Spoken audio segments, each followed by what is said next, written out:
نحمده ونصلي على رسوله الكريم اما بعد فاعوذ بالله من الشيطان الرجيم بسم الله الرحمن الرحيم رب اشرح لي صدري ويسر لي امري واحلل عقدة من لساني يفقهوا قولي.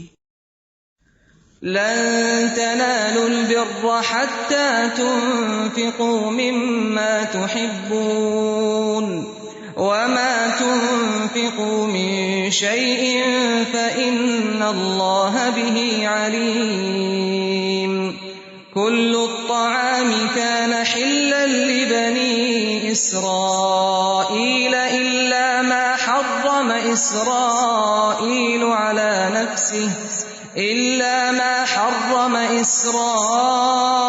على نفسه من قبل أن تنزل التوراة. قل فأتوا بالتوراة فاتلوها إن كنتم صادقين. فمن افترى على الله الكذب من بعد ذلك فأولئك هم الظالمون. قل صدق الله فاتبعوا ملة إبراهيم حنيفا وما كان من المشركين.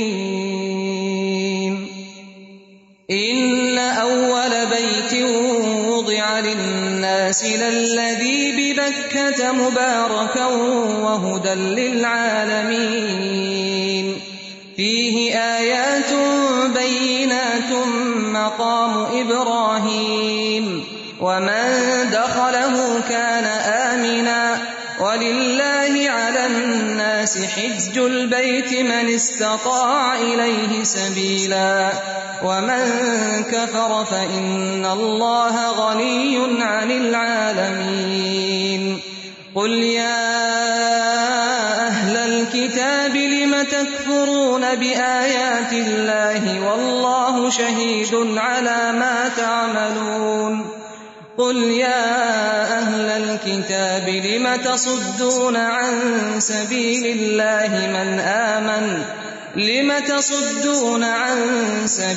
الله من آمن تبغونها عوجا وأنتم شهداء وما الله بغافل عما تعملون.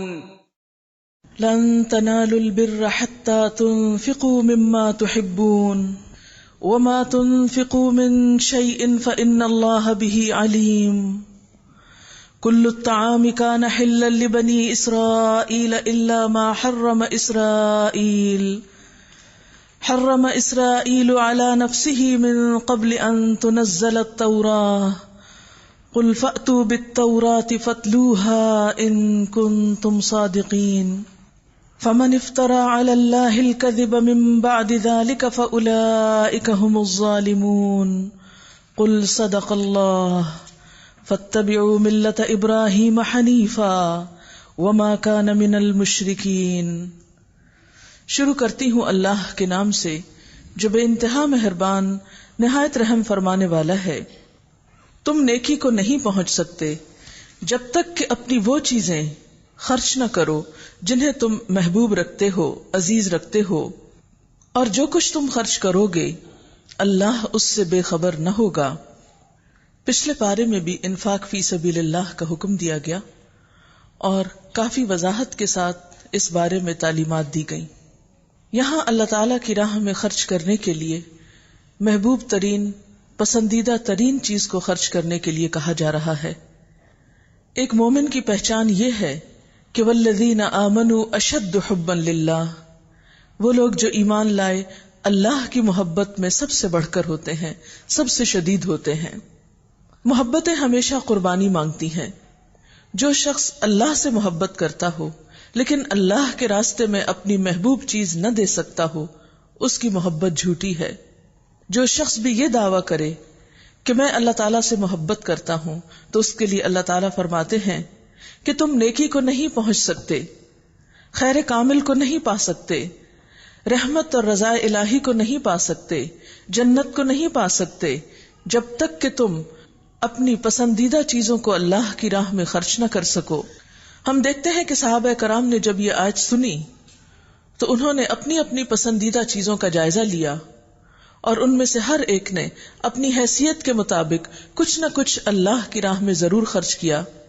حضرت ابو طلحہ کے بارے میں آتا ہے کہ ان کا مسجد نبوی کے سامنے ہی بیروحا نام کا ایک باغ تھا، جس میں آپ صلی اللہ علیہ وسلم کبھی کبھی تشریف لے جایا کرتے تھے اور یہاں کا خوش ذائقہ پانی پیا کرتے۔ جب یہ آیت اتری تو حضرت ابو طلحہ رضی اللہ تعالی عنہ نبی صلی اللہ علیہ وسلم کی خدمت میں حاضر ہوئے اور عرض کی، اے اللہ کے رسول صلی اللہ علیہ وسلم، میرا تو سب سے زیادہ پیارا مال میرا یہ باغ ہے، میں آپ کو گواہ کر کے کہتا ہوں کہ میں اسے فی سبیل اللہ صدقہ کر رہا ہوں، اللہ تعالیٰ مجھے بھلائی عطا کرے اور اپنے پاس اسے میرے لیے ذخیرہ کرے، آپ کو اختیار ہے، آپ جس طرح چاہیں اسے تقسیم کر دیں۔ آپ صلی اللہ علیہ وسلم بہت خوش ہوئے اور فرمانے لگے، مسلمانوں کو اس سے بہت فائدہ پہنچے گا، تم اسے اپنے قرابت داروں میں، عزیز رشتہ داروں میں تقسیم کر دو۔ تو اس سے یہ بات پتہ چلتی ہے کہ اللہ کی راہ میں دینے میں رشتہ دار اور عزیز بھی آتے ہیں، کیونکہ نبی صلی اللہ علیہ وسلم نے اس مال کو خود انہی کے خاندان کی طرف پلٹا دیا۔ پھر اسی طرح حضرت عمر فاروق یہ آیت سن کر حاضر ہوئے، کہا، اے اللہ کے رسول صلی اللہ علیہ وسلم، مجھے اپنے تمام مال میں سب سے زیادہ مرغوب چیز خیبر کا حصہ ہے، میں اسے اللہ کی راہ میں دینا چاہتا ہوں۔ آپ صلی اللہ علیہ وسلم نے فرمایا، اسے وقف کر دو، اصل روک لو اور پھل وغیرہ صدقہ کر دیا کرو، یعنی زمین اپنے ہی نام رکھو لیکن اس کی ساری پیداوار کو صدقہ کر دیا کرو۔ حضرت عبداللہ بن عمر فرماتے ہیں کہ میں نے اس آیت کی تلاوت کی تو سوچا مجھے کوئی چیز ایک کنیز سے زیادہ پیاری نہ تھی، میں نے اس کو آزاد کر دیا۔ اب تک میرے دل میں اس کی ایسی محبت ہے کہ اگر کسی چیز کو اللہ کے نام پر دے کر پھر لوٹانا جائز ہوتا تو میں اس سے کم از کم نکاح کر لیتا۔ اسی طرح حضرت زید بن حارثہ نے جب یہ آیت سنی تو کہا، اے اللہ، تو جانتا ہے کہ میرے مال میں میرا گھوڑا مجھے سب سے زیادہ پیارا ہے۔ ان کا ایک گھوڑا تھا جس کا نام سبل تھا، اسے لے کر حضور صلی اللہ علیہ وسلم کے پاس پہنچ گئے اور عرض کی، اے اللہ کے رسول صلی اللہ علیہ وسلم، یہ گھوڑا فی سبیل اللہ قبول کیجئے۔ آپ نے حضرت اسامہ بن زید یعنی انہی کے بیٹے سے کہا کہ تم اسے لے لو۔ زید نے اس بات کو اپنے دل میں محسوس کیا کہ شاید میرا مال قبول نہیں ہوا، تو آپ نے فرمایا، بے شک اللہ تعالیٰ نے تمہارے اس مال کو قبول کر لیا۔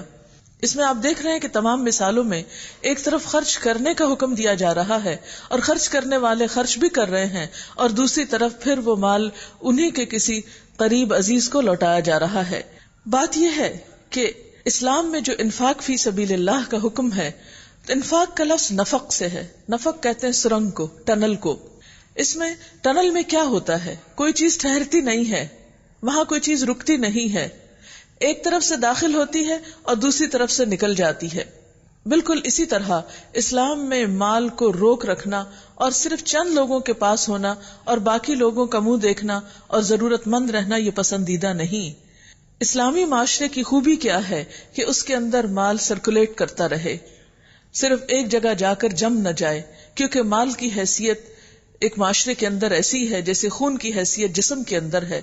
اگر خون سرکولیٹ کرتا رہے تو جسم زندہ رہتا ہے، جس حصے کی بھی سرکولیشن رک جاتی ہے وہ حصہ مردہ ہو جاتا ہے، ڈیڈ ہو جاتا ہے۔ بالکل اسی طرح معاشرے کے جس حصے کی بھی یا جس سوسائٹی کا جو بھی حصہ یا جو بھی عضو مال کے بغیر ہوتا ہے، فقر و فاقہ میں مبتلا ہوتا ہے، اس حصے کا فنکشن رک جاتا ہے، ان کی ذہنی صلاحیتیں صحیح طور پر کام نہیں کرتی، وہاں پر اکنامک گروتھ رک جاتی ہے اور آن دا ہول معاشرہ ایک لاس میں چلا جاتا ہے۔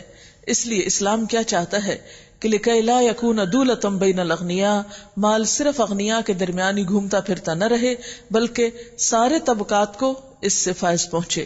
اسی لیے یہاں پر کیا حکم دیا گیا کہ تم نیکی کو پا ہی نہیں سکتے، یعنی نیکی محض چند ظاہری کاموں کے کرنے کا نام نہیں بلکہ اللہ کی راہ میں خرچ کرنا نیکی ہے، اور اس میں بھی کیا جو تمہیں پسندیدہ ہو۔ اس کا یہ مطلب نہیں کہ ہمیشہ ہی ایسا کرنا ہوگا۔ ایک جگہ پر فرمایا قل العف، جو چیز زائد ہو اس کو خرچ کر دو، یہاں پر فرمایا کہ جو چیز محبوب ہو اسے خرچ کرو، یعنی کبھی زائد ضرورت چیز خرچ کی جائے گی اور کبھی انتہائی محبوب ترین چیز بھی۔ یعنی دونوں طرح ہی خرچ کیا جا سکتا ہے، لیکن زندگی میں کچھ موقع تو ایسے ضرور آنے چاہیے. ہم میں سے ہر ایک اپنا اپنا جائزہ لے، جیسے اور بھی اس میں بہت سی مثالیں ہیں لیکن وقت کی کمی ہے. ہم میں سے ہر شخص اپنا اپنا جائزہ لے کہ جس طرح صحابہ کرام نے یہ آیت سنی یا پڑھی تو اس پر عمل کیا، اسی طرح ہم جب اس کو سن رہے ہیں، پڑھ رہے ہیں، تو ہم کب عمل کریں گے؟ جب بھی اللہ تعالیٰ توفیق دے. لیکن اپنے ساتھ یہ عہد ضرور کیجئے کہ اللہ تعالیٰ کی رحمت اور اللہ تعالیٰ کی محبت کو پانے کے لیے مجھے یہ کام ضرور کرنا ہے. لن تنالوا البر حتى تنفقوا مما تحبون. اور یہاں مما کا جو لفظ آیا ہے، مما تحبون، تو اس سے مراد صرف مال ہی نہیں، بلکہ اس سے مراد اپنی پسندیدہ ترین دلچسپیاں بھی ہیں، ہابیز بھی ہیں، شغل بھی ہیں، مشغلے بھی ہیں، اپنی محبوب ترین دیگر چیزیں بھی، مثلا اولاد بھی ہے، اسی طرح اپنی نیند بھی ہے. کیونکہ بعض اوقات ہم نیک کام کرنا چاہتے ہیں لیکن مال دے دیں گے مگر اپنا آپ نہیں دیں گے، اپنا وقت نہیں دیں گے دین کے لیے، اپنی نیند آرام کو، اپنی خواہشات کو قربان نہیں کریں گے. تو فرمایا اس وقت تک نیکی کی روح کو پا نہیں سکتے جب تک کہ پسندیدہ ترین چیزوں میں سے خرچ نہ کرو. تو ہم میں سے ہر شخص کی پسندیدہ ترین چیزیں مختلف ہو سکتی ہیں، ان کی لسٹ بنائیے اور دیکھیے کہ اس میں سے کیا، کتنا، کب اللہ کی راہ میں دے سکتے ہیں. اب پھر ہوتا یہ ہے کہ انسان کی جو چیز بہت پسند کی ہوتی ہے اس کو وہ اتنا ہی سنبھال کے چھپا کے بند کر کے رکھتا ہے. بعض اوقات وہ ساری زندگی بند ہی رہ جاتی اور اس سے ہم خود بھی فائدہ نہیں اٹھا سکتے. بعض اوقات یہ ڈر ہوتا ہے کہ کہیں یہ چوری نہ ہو جائے، ٹوٹ نہ جائے، ضائع نہ ہو جائے. جب ایک انسان ایسی پیاری چیزوں کو اللہ تعالیٰ کے پاس ڈپازٹ کرا دیتا ہے تو وہ ہر نقصان سے اور ہر خطرے سے محفوظ ہو جاتی ہیں. اس لیے اصل بھلائی اور اصل خیر اس میں ہے کہ انسان اپنے دل کی خواہشات اور محبتوں کو قربان کرنا جانے. پھر فرمایا وَمَا تُنْفِقُوا مِنْ شَيْءٍ، اور جو بھی تم خرچ کرو گے کسی بھی چیز میں سے، من شیئن میں پھر مال نہیں، صرف کسی بھی چیز میں سے کوئی بھی چیز، فَإِنَّ اللَّهَ بِهِ عَلِيمٌ، تو بے شک اللہ اس کو جاننے والا ہے. اللہ کو اس کا پتہ چل جاتا ہے کہ ایک بندے نے کیا خرچ کیا، کتنا کیا، کس جذبے سے، کس خوشی سے. کل الطعام کان حلا لبنی اسرائیل الا ما حرم اسرائیل علی نفسہ من قبل ان تنزل التوراۃ. کھانے کی یہ ساری چیزیں جو حضور صلی اللہ علیہ وسلم کی شریعت میں حلال ہیں، بنی اسرائیل کے لیے بھی حلال تھیں.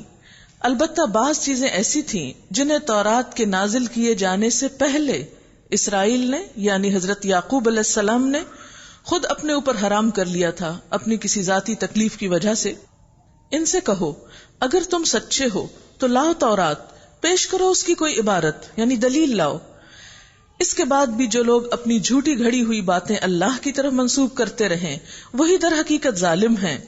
کہو اللہ نے جو کچھ فرمایا ہے سچ فرمایا ہے.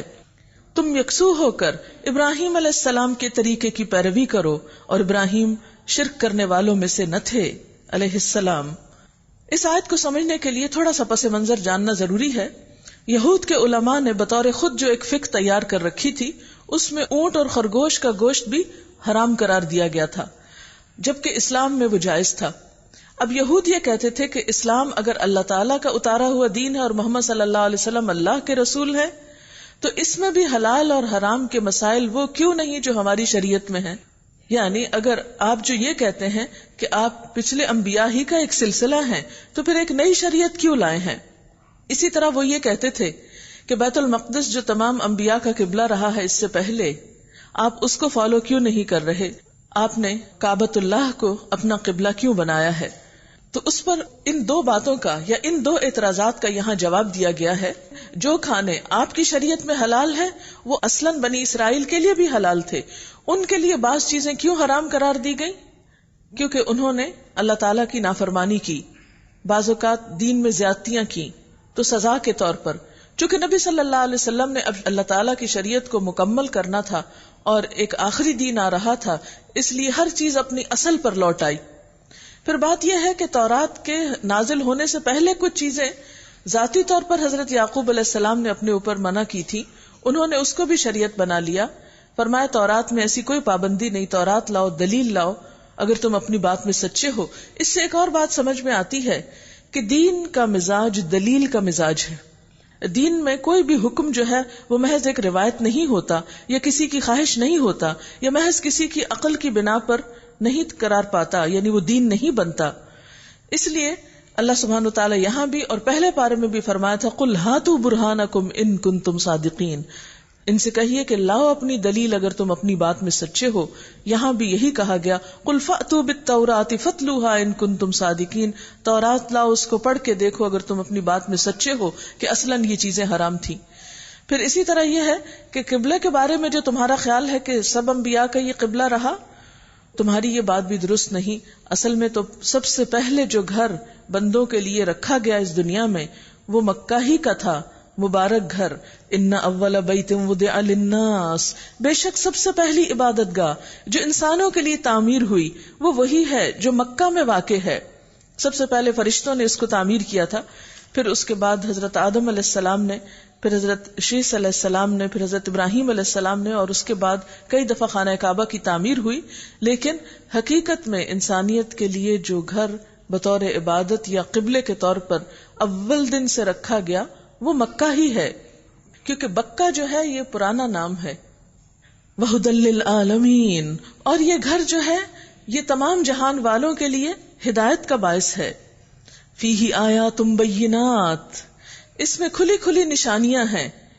مقام ابراہیم، ابراہیم علیہ السلام کے کھڑے ہونے کی جگہ ہے، یعنی جس پہ کھڑے ہو کے انہوں نے یہ گھر تعمیر کیا تھا، جس پہ آپ کے قدموں کے نشان اب بھی موجود ہیں.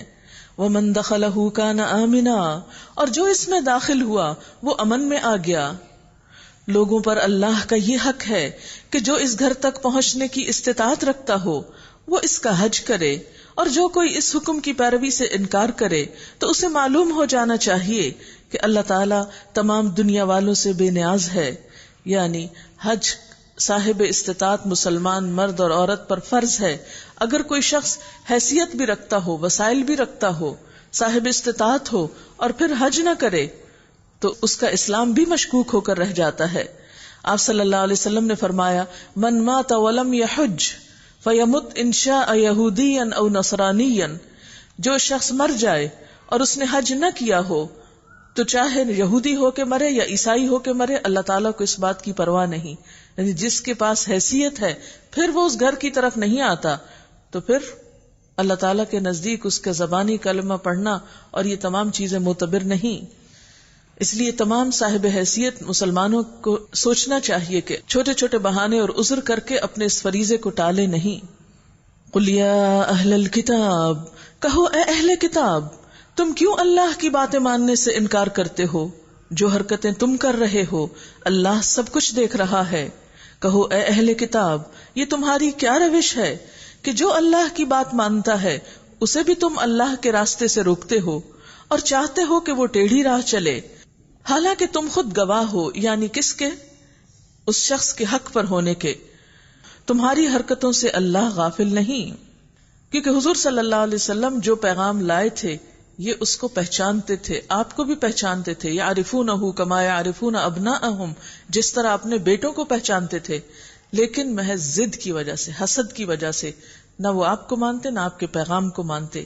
تو اس پر فرمایا جا رہا ہے کہ یہ تمہارے ہی حق میں نقصان دہ ہے اور اللہ تمہاری حرکتوں سے غافل نہیں. یا ایھا الذین آمنوا، اے لوگو جو ایمان لائے ہو، اگر تم نے ان اہل کتاب میں سے ایک گروہ کی بات مانی تو یہ تمہیں ایمان سے پھر کفر کی طرف پھیر لے جائیں گے.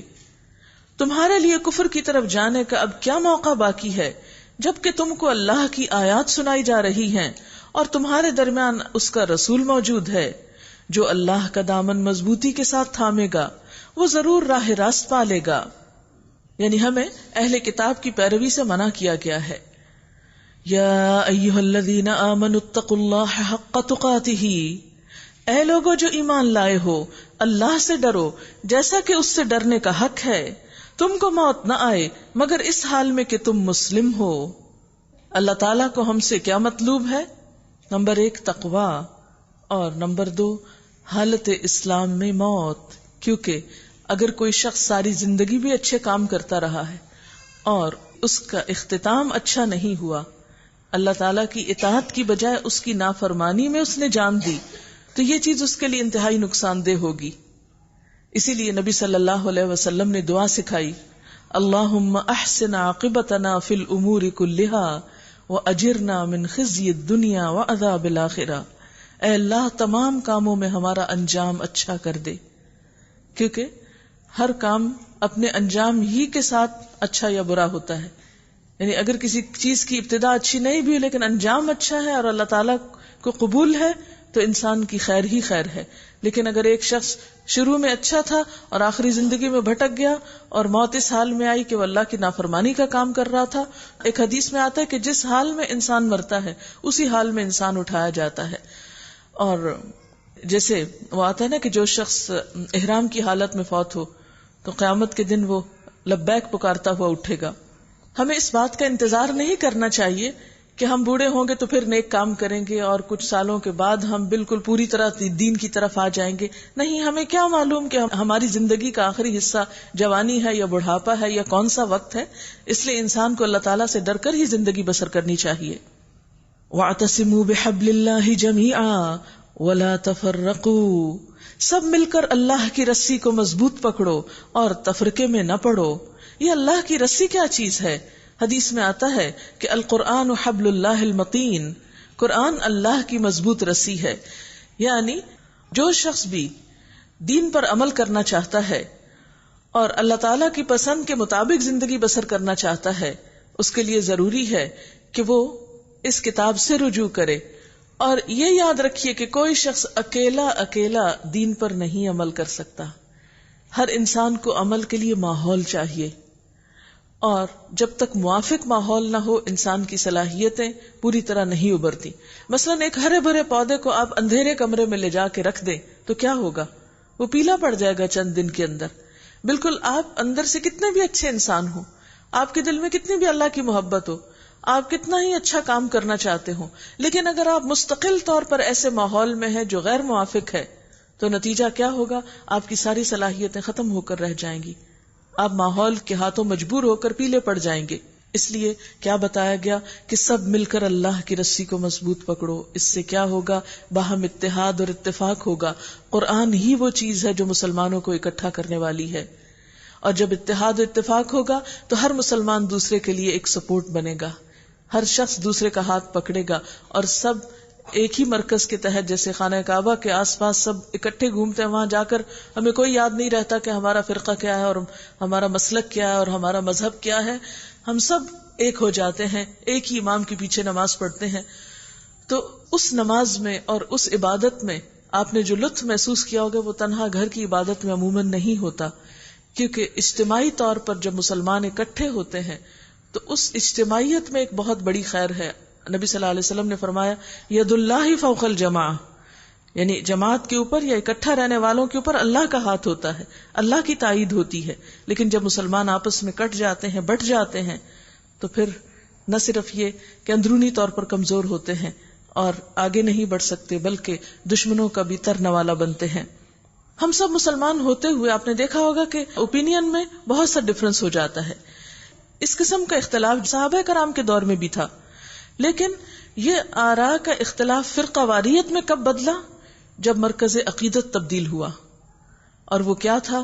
اللہ کی کتاب کی بجائے، نبی صلی اللہ علیہ وسلم کی سنت کی بجائے شخصیتیں اہم ہو گئیں.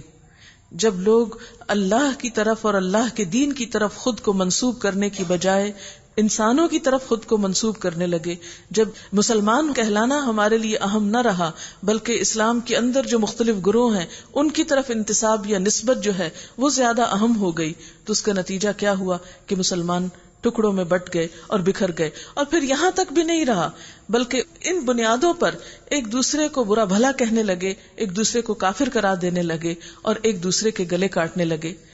اس چیز نے دین کو جتنا نقصان پہنچایا اتنا کسی باہر کے دشمن نے نہیں پہنچایا. اس لیے اللہ سبحانہ وتعالی کیا فرماتے ہیں کہ اصل کی طرف لوٹو، یعنی اس کتاب کی طرف لوٹو. وَاعْتَصِمُوا بِحَبْلِ اللَّهِ جَمِيعًا، سب اس کو پکڑو، اس پر اکٹھے ہو. وَاذْكُرُوا نِعْمَتَ اللَّهِ عَلَيْكُمْ، اللہ کے اس احسان کو، نعمت کو یاد رکھو جو اس نے تم پر کیا ہے. اذ کنتم اعداء، جب تم ایک دوسرے کے دشمن تھے، یعنی اسلام سے پہلے صحابہ کرام مثلا مدینہ کے لوگ اوس اور خزرج میں بٹے ہوئے تھے اور آپس میں سال ہا سال سے جنگیں چل رہی تھیں. فألف بین قلوبکم، اسلام کی نعمت کی وجہ سے کیا ہوا؟ پس اس نے تمہارے دلوں میں الفت ڈالی. فاصبحتم بنعمتہ اخوانا، تو اس کے فضل سے تم بھائی بھائی بن گئے. وکنتم علی شفا حفرۃ من النار فانقذکم منہا، تم آگ سے بھرے ہوئے گڑھے کے کنارے کھڑے تھے، اللہ نے تم کو اس سے بچا لیا. اسی طرح اللہ اپنی نشانیاں تمہارے سامنے روشن کرتا ہے، شاید کہ ان علامتوں سے تمہیں اپنی فلاح کا سیدھا راستہ نظر آ جائے. وَلْتَكُمْ مِنْكُمْ أُمَّةٌ يَدْعُونَ إِلَى الْخَيْرِ وَيَأْمُرُونَ بِالْمَعْرُوفِ وَيَنْهَوْنَ عَنِ الْمُنْكَرِ، تم میں کچھ لوگ تو ایسے ضرور ہی رہنے چاہیے جو نیکی کی طرف بلائیں، بھلائی کا حکم دیں اور برائیوں سے روکتے رہیں. جو لوگ یہ کام کریں گے وہی فلاح پائیں گے. یہاں پر امت میں سے ایک گروہ کا ذکر کیا گیا ہے کہ امت کے اندر ایک جماعت ہونی چاہیے، ایک گروہ ہونا چاہیے جس کا کام کیا ہو؟ لوگوں کو خیر کی طرف بلائے، نیکی کا حکم دے. اس سے کیا ہوگا؟ فرقہ واریت نہیں ہوگی.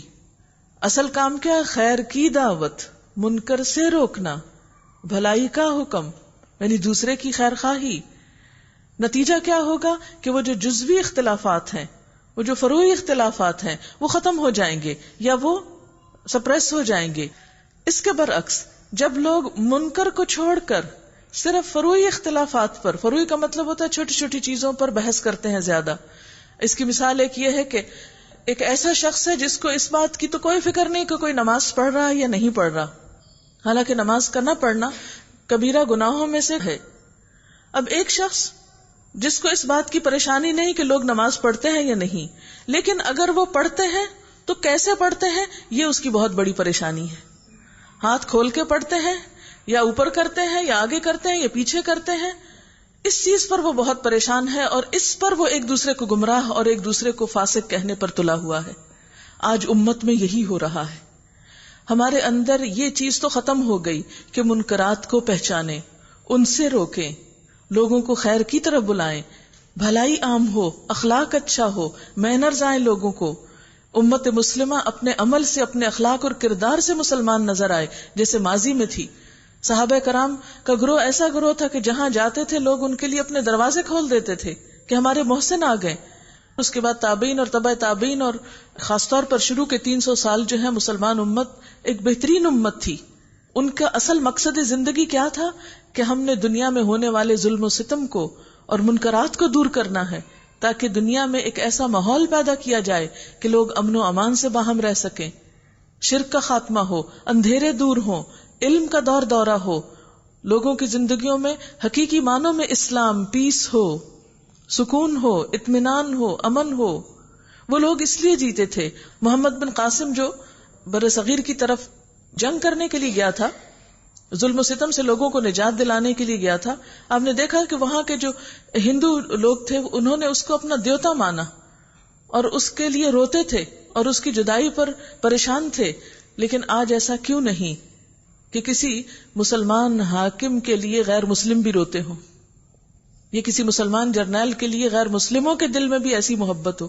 اور آج ہمارا حال کیا ہے کہ منکرات تو ہمارے ذہن سے ہی اتر گئیں، برائیوں کے بارے میں تو ہم بالکل ہی بے فکر ہو گئے. اور اگر ہماری کوئی فکر ہے تو اس بات کی کہ کون ہمارے گروہ سے ہے، کون ہمارے مسلک سے ہے، کون ہماری پارٹی سے ہے، کون ہماری جماعت سے ہے، جو ہے اس کے لیے ہماری ساری محبتیں ہیں. اور دوسرے مسلمان وہ تو شاید مسلمان ہی نہیں. جب تک مسلمانوں کا یہ مزاج نہیں بدلے گا اس وقت تک وہ نہ اپنے لیے باعث امن ہوں گے اور نہ دوسری دنیا کے لیے. اس لیے ہمیں اپنی اصل کی طرف لوٹنا ہے، قرآن کو پکڑنا ہے اور ایسی جماعتیں یا ایسے گروہ وجود میں لانے ہیں کہ جن کا مقصد کیا ہو، یدعون الی الخیر، الخیر کی طرف بلانے والے ہوں، یأمرون بالمعروف، معروف کا حکم دینے والے ہوں، وینہون عن المنکر، اور برائیوں سے روکنے والے ہوں، واولئک ھم المفلحون، اور یہی لوگ فلاح پانے والے ہیں. ولا تکونوا کالذین تفرقوا واختلفوا من بعد ما جاءهم البینات، کہیں تم ان لوگوں کی طرح نہ ہو جانا جو فرقوں میں بٹ گئے اور کھلی کھلی واضح ہدایات پانے کے بعد پھر اختلافات میں مبتلا ہوئے. کتنا واضح حکم ہے قرآن کا، لیکن آج ہم اس حکم کو بھول گئے۔ جنہوں نے یہ روش اختیار کی وہ اس روز سخت سزا پائیں گے، جبکہ کچھ لوگ سرخرو ہوں گے، کچھ لوگوں کا منہ کالا ہوگا۔ جن کا منہ کالا ہوگا یعنی کتنی ذلت کا عذاب ہے نا، کسی کا چہرہ قیامت کے دن سیاہ کر دیا جائے، یعنی وہ اپنے چہرے سے ہی پہچانا جائے کہ انتہائی برا انسان ہے۔ ان سے کہا جائے گا نعمت ایمان پانے کے بعد بھی تم نے کافرانہ رویہ اختیار کیا۔ یہاں کس چیز کو کفر سے تعبیر دی جا رہی ہے، کس چیز کو کفر سے مثال دی جا رہی ہے؟ یہ فرقہ واریت کو اور اس کو ہوا دینے کو۔ اچھا تو اب اس کفران نعمت کے صلے میں عذاب کا مزہ چکھو۔ رہے وہ لوگ جن کے چہرے روشن ہوں گے تو ان کو اللہ کے دامن رحمت میں جگہ ملے گی اور ہمیشہ وہ اسی حالت میں رہیں گے۔ یہ اللہ کے ارشادات ہیں جو ہم تمہیں ٹھیک ٹھیک سنا رہے ہیں، کیونکہ اللہ دنیا والوں پر ظلم کرنے کا کوئی ارادہ نہیں رکھتا۔ وَلِلَّهِ مَا فِي السَّمَاوَاتِ وَمَا فِي الْأَرْضِ وَإِلَى اللَّهِ تُرْجَعُ الْأُمُورُ۔ زمین اور آسمان کی ساری چیزوں کا مالک اللہ ہے اور سارے معاملات اللہ ہی کے حضور پیش ہوتے ہیں۔ كُنتُمْ خَيْرَ أُمَّةٍ أُخْرِجَتْ لِلنَّاسِ تأمرون بالمعروف وتنہون عن المنکر وتؤمنون باللہ۔ اب دنیا میں وہ بہترین گروہ تم ہو، امت مسلمہ کو کہا جا رہا ہے، جسے انسانوں کی ہدایت اور اصلاح کے لیے پیدا کیا گیا، نکالا گیا ہے۔ امت مسلمہ کو اگر بہترین امت ہونے کا اعزاز حاصل ہے تو کس لیے؟ یہ اعزاز کیوں، یہ بڑائی کیوں، یہ عزت کیوں دنیا بھر کے گروہوں میں مسلمانوں کے لیے؟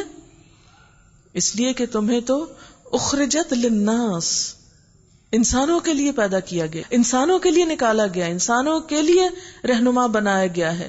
تأمرون بالمعروف، اور یہ بہتری اسی وقت تک رہے گی جب تک کہ تم نیکی کا حکم دو گے، وتنہون عن المنکر، برائیوں سے روکو گے، وتؤمنون باللہ، اور اللہ پر ایمان لاؤ گے، ولا یخافون لومۃ لائم، اور اس معاملے میں کسی اور سے، کسی ملامت گر کی ملامت سے ڈرو گے نہیں۔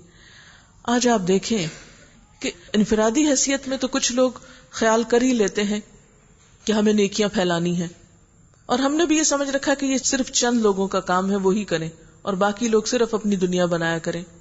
لیکن یہاں آپ دیکھ رہے ہیں کہ ایک حیثیت میں پوری امت ذمہ دار ہے۔ جیسے کہا گیا نا ایک گروہ تو ایسا ہونا چاہیے، پہلے گروہ کی بات ہے، پوری امت کی بات ہے۔ گروہ کی حیثیت یا گروہ کی ذمہ داری کیا ہے کہ ان کا فل ٹائم کام یہی ہوگا۔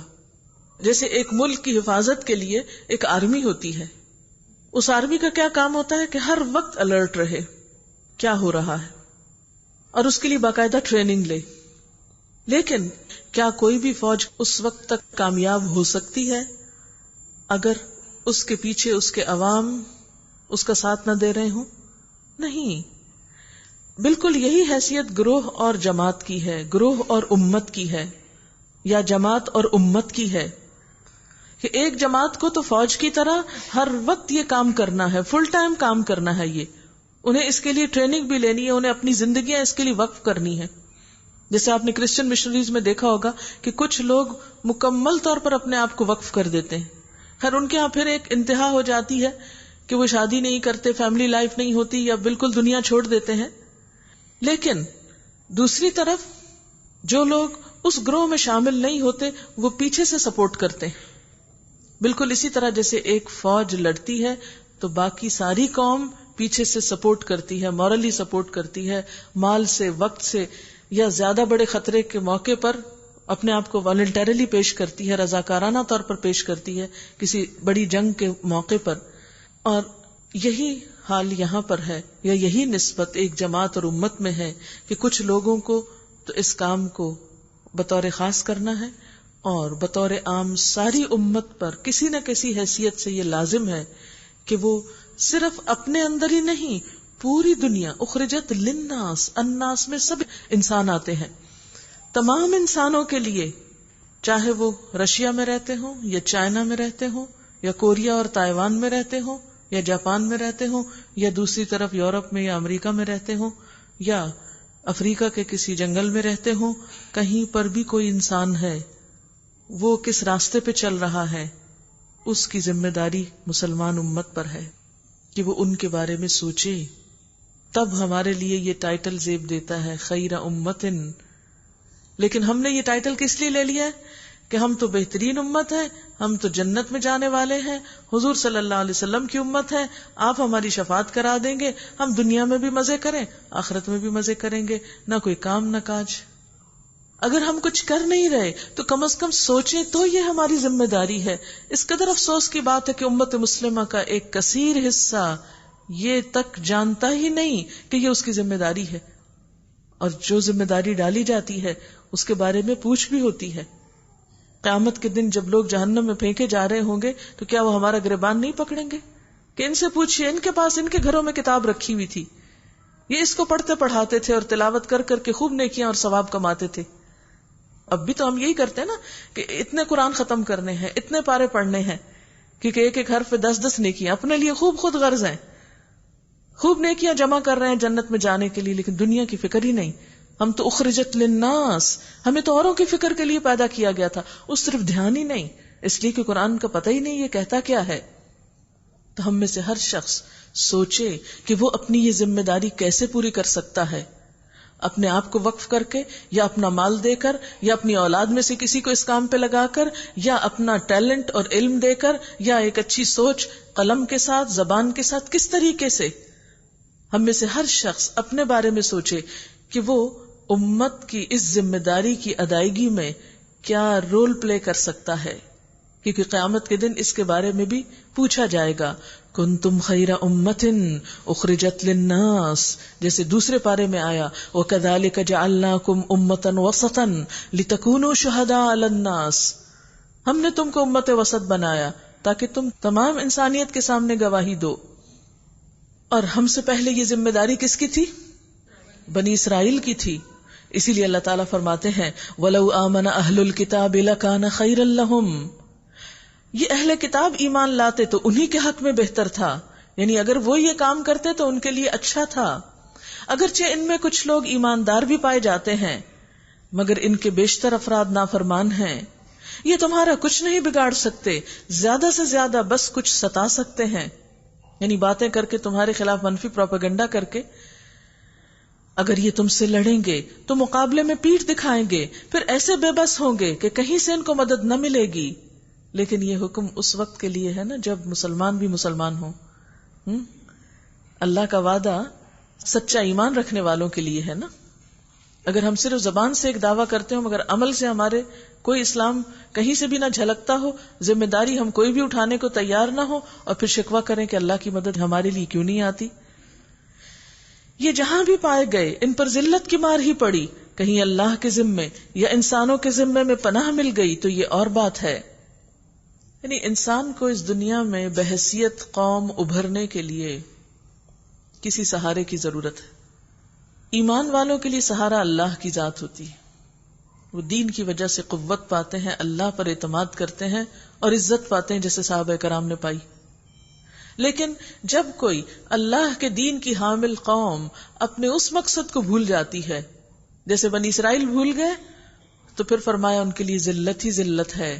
ہاں، یہ ہو سکتا ہے کہ پھر وہ اللہ کے بعد انسانوں کے کسی گروہ سے سہارا لیں یا پھر اللہ ہی کی طرف پلٹیں، یعنی یا تو اللہ کا سہارا لینا ہوگا، یا پھر اگر اس کو بھول گئے ہو تو ذلت سے نکلنے کی ایک اور آپشن یہ ہے کہ دنیا میں کسی گروہ کا سہارا لو۔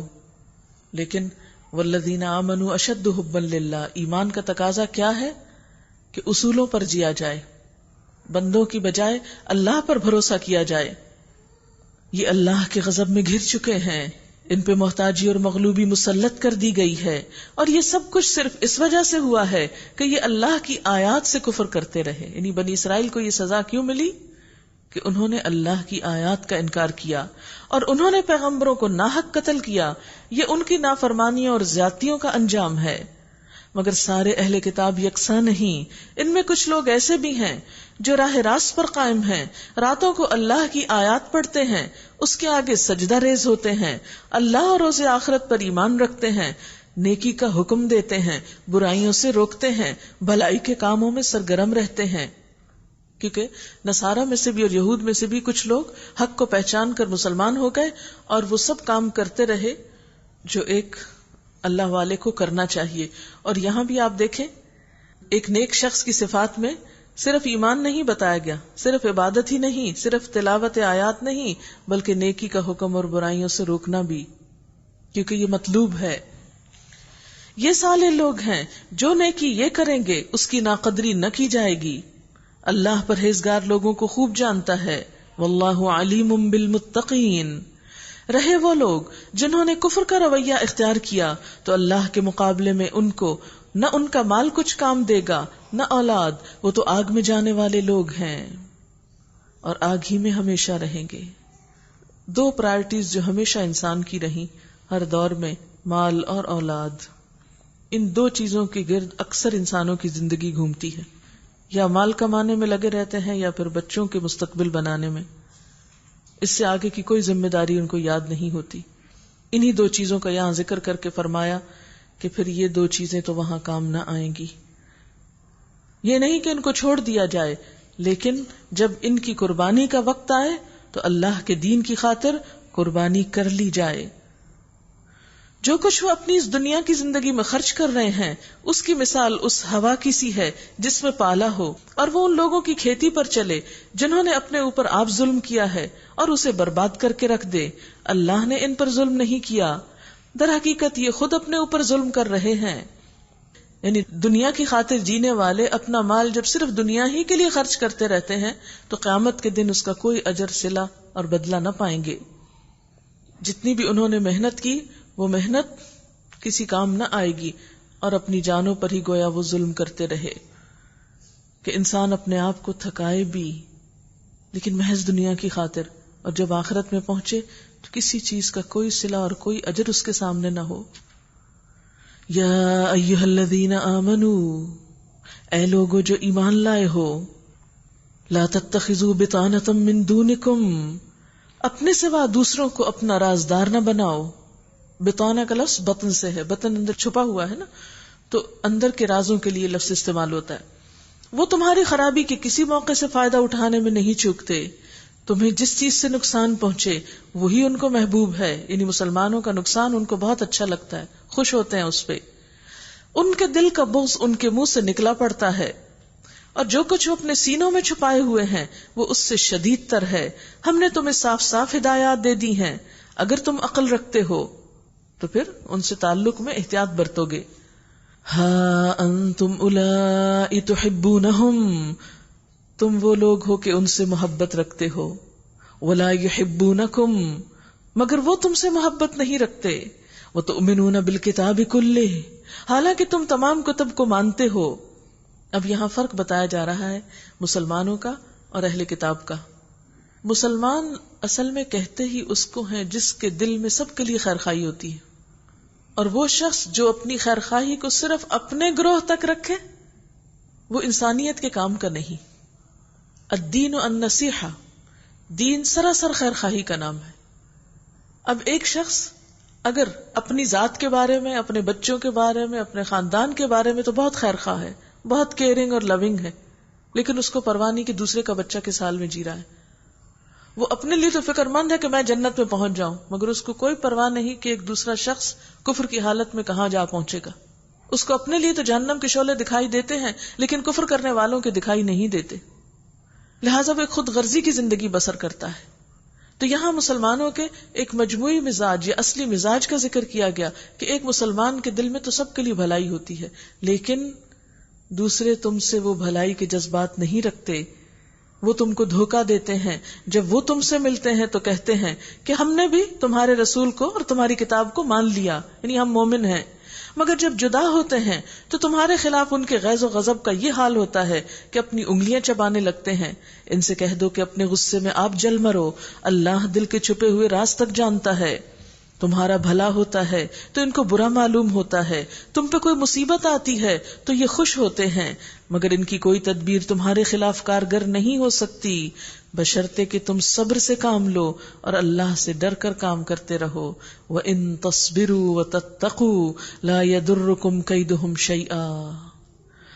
آج امت مسلمہ میں ایک عام سوچ جو پائی جاتی ہے وہ یہ ہے، فلاں بھی ہمارے خلاف سازش کر رہا ہے، فلاں بھی سازش کر رہا ہے، وہ ہمیں نقصان دینے لگا ہے، وہاں سے نقصان آ رہا ہے، اور ہم اس طرح کے خوف و ہراس میں زندگی بسر کرتے ہیں۔ اس کا حل یہ نہیں ہے کہ ہم صرف دوسروں کی سازشوں کو بے نقاب کرنے میں لگے رہیں اور اسے اپنا زندگی کا مقصد بنا لیں. یہ سب چیزیں کچے دھاگے کی طرح ٹوٹ پھوٹ جائیں گی. یہ چالیں بیکار ہیں، یہ سازشیں بالکل بودی ہیں. اگر مسلمانوں کے اندر دو کوالٹیز ہوں، ان تصبروا و تتقوا، ایک طرف صبر، جم کے رہنا، استقامت کے ساتھ حق پر قائم رہنا، اور دوسرے اللہ سے ڈرنا، اللہ کا تقوی. اور جب تقوی دل میں آتا ہے تو انسان کسی پر بھی زیادتی نہیں کرتا، وہ اپنے ساتھ بھی اور اپنے دشمن کے ساتھ بھی عدل و انصاف سے کام لیتا ہے. تو دشمن کی چالوں سے بچنے کے لیے اپنی تربیت کرو. کتنی عجیب بات ہے نا، یعنی صرف خوف زدہ ہو کے نہیں بیٹھ جاؤ، یا جواب میں تم چالوں کے جال نہیں بننے لگو یا مکر و سازش کے جال نہیں بننے لگو. نہیں، امت مسلمہ تو ساری انسانیت کی خیر و بھلائی کا پیغام رکھتی ہے. ہمیں تو سب کے لیے ہدایت کا راستہ کھول کے رکھنا ہے، اور اس کے لیے ضروری ہے کہ ہم اپنے اندر اور باہر کو درست کریں. تقوی اندر اور صبر باہر کے رویے میں اور طرز عمل میں. اور صبر کہتے ہیں نیگیٹو ری ایکشن سے بچنے کو. ہم کسی بھی موقع پر ایک نیگیٹو ری ایکشن تو شو کرتے ہیں ہر چیز کی ریزسٹنس میں، لیکن اپنی اصلاح کو پھر بھول جاتے ہیں. ان اللہ بما یعملون محیط. تم فکر نہیں کرو، تم اللہ کے ہو جاؤ نا تو وہ تمہارا ہو جائے گا. جو کچھ وہ کر رہے ہیں ان سب چیزوں کو اللہ تعالیٰ اپنے احاطے میں لیے ہوئے ہے. اللہ کے مقابلے میں کوئی قوم بھاری نہیں ہو سکتی اگر تم اللہ والے ہو جاؤ. تم اللہ تعالیٰ سے تعلق مضبوط کر لو تو تم پہ کوئی غالب نہیں آ سکتا. اس لیے ایسے تمام موقعوں پر جب امت مسلمہ کسی بھی ذلت اور کسی بھی مصیبت سے دوچار ہو رہی ہو تو صرف باہر کے مسائل اور مشاکل کو دیکھنے کی بجائے اپنے اندر بھی ہم جھانکنا شروع کریں. ہم میں کہاں کہاں کمزوری ہے، ہم میں کہاں کہاں مشکل ہے، ہمیں اپنی اصلاح کے کون سے پروگرام بنانے ہیں. آئندہ کچھ آیات میں جنگ احد کا ذکر کیا جا رہا ہے. جنگ احد کے بارے میں آپ سب جانتے ہیں کہ مسلمانوں کو وقتی طور پر کچھ شکست کا سامنا کرنا پڑا. تو اس کے اسباب بتائے گئے کہ اللہ کے رسول صلی اللہ علیہ وسلم کی موجودگی میں بھی مسلمانوں کو شکست کیوں ہوئی. اس کے کچھ اسباب تھے، وہ اسباب جانو، ان کی اصلاح کر لو. اللہ کی مدد تمہارے لیے ہے اگر تم اپنی اصلاح کرو گے اور ان کمزوریوں کو اپنے اندر سے دور کرو گے.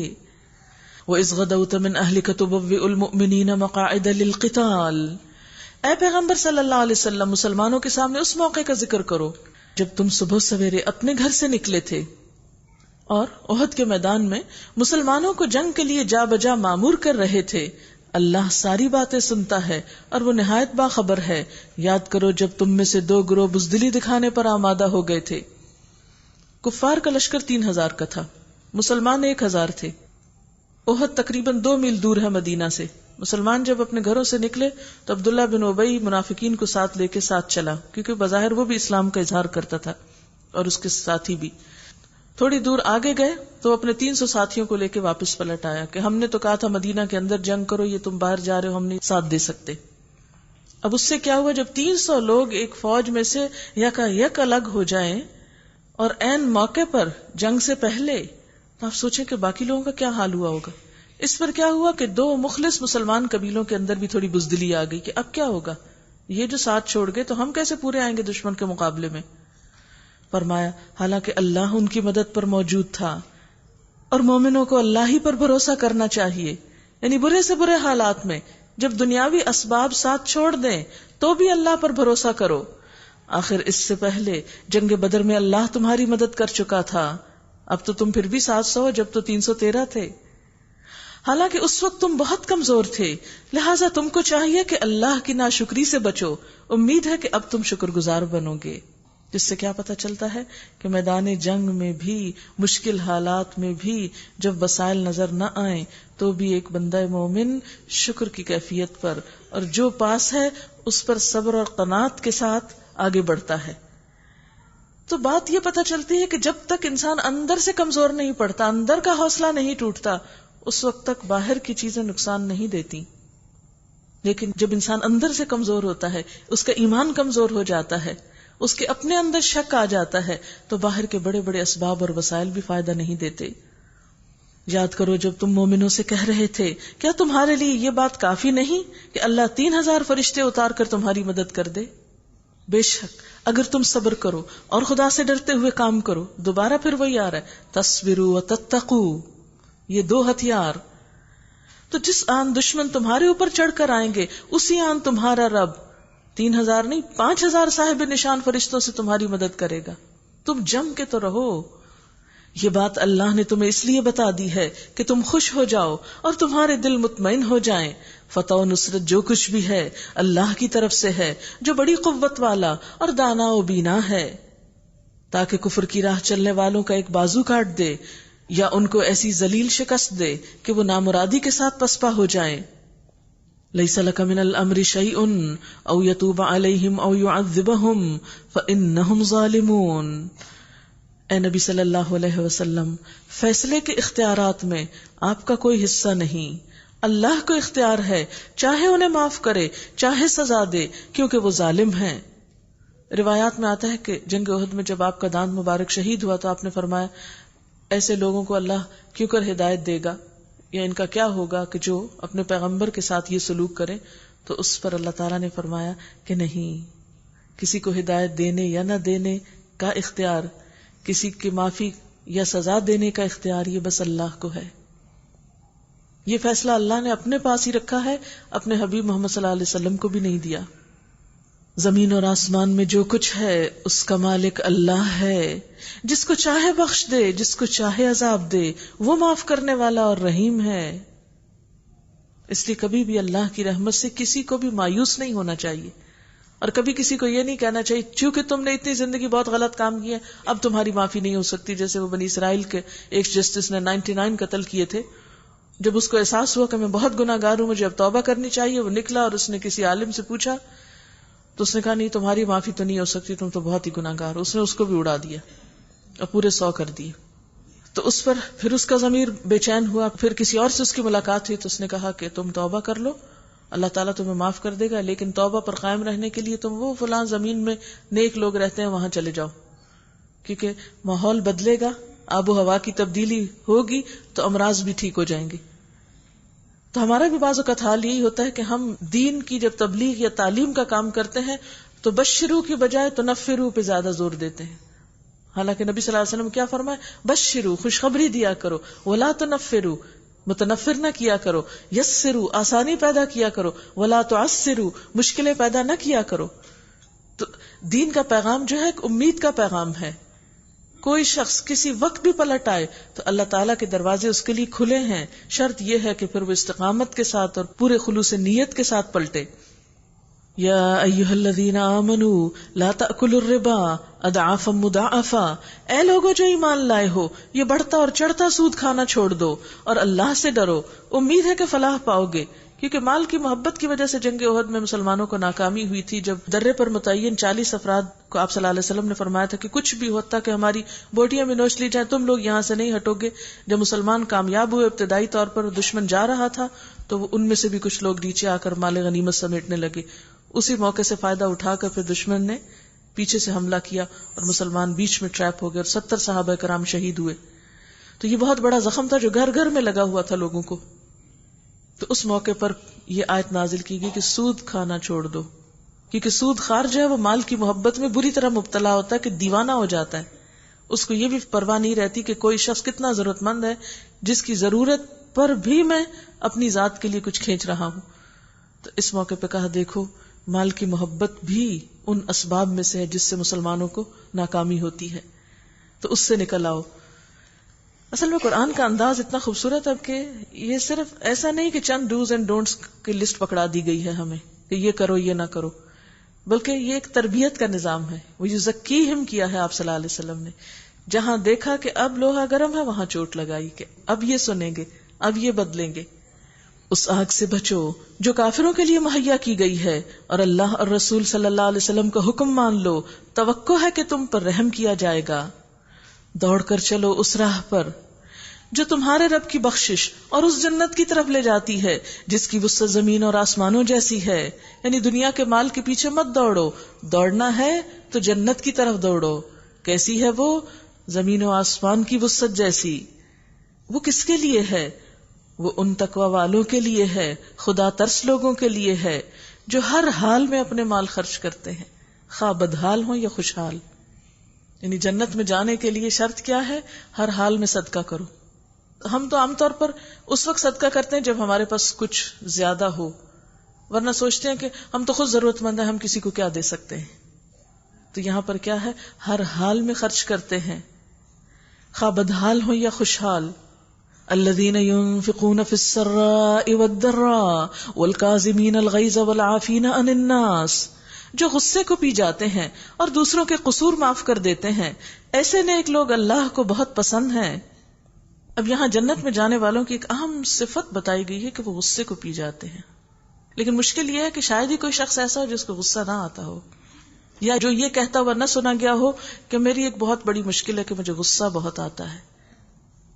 لیکن بات یہ ہے کہ غصہ تو سب کو آتا ہے، یہ تو بالکل فطری چیز ہے. یہاں پر حکم کیا دیا جا رہا ہے؟ والکاظمین الغیظ، غصے کو دبا لینے والے، غصے کو کنٹرول کر جانے والے، اس کو پی جانے والے.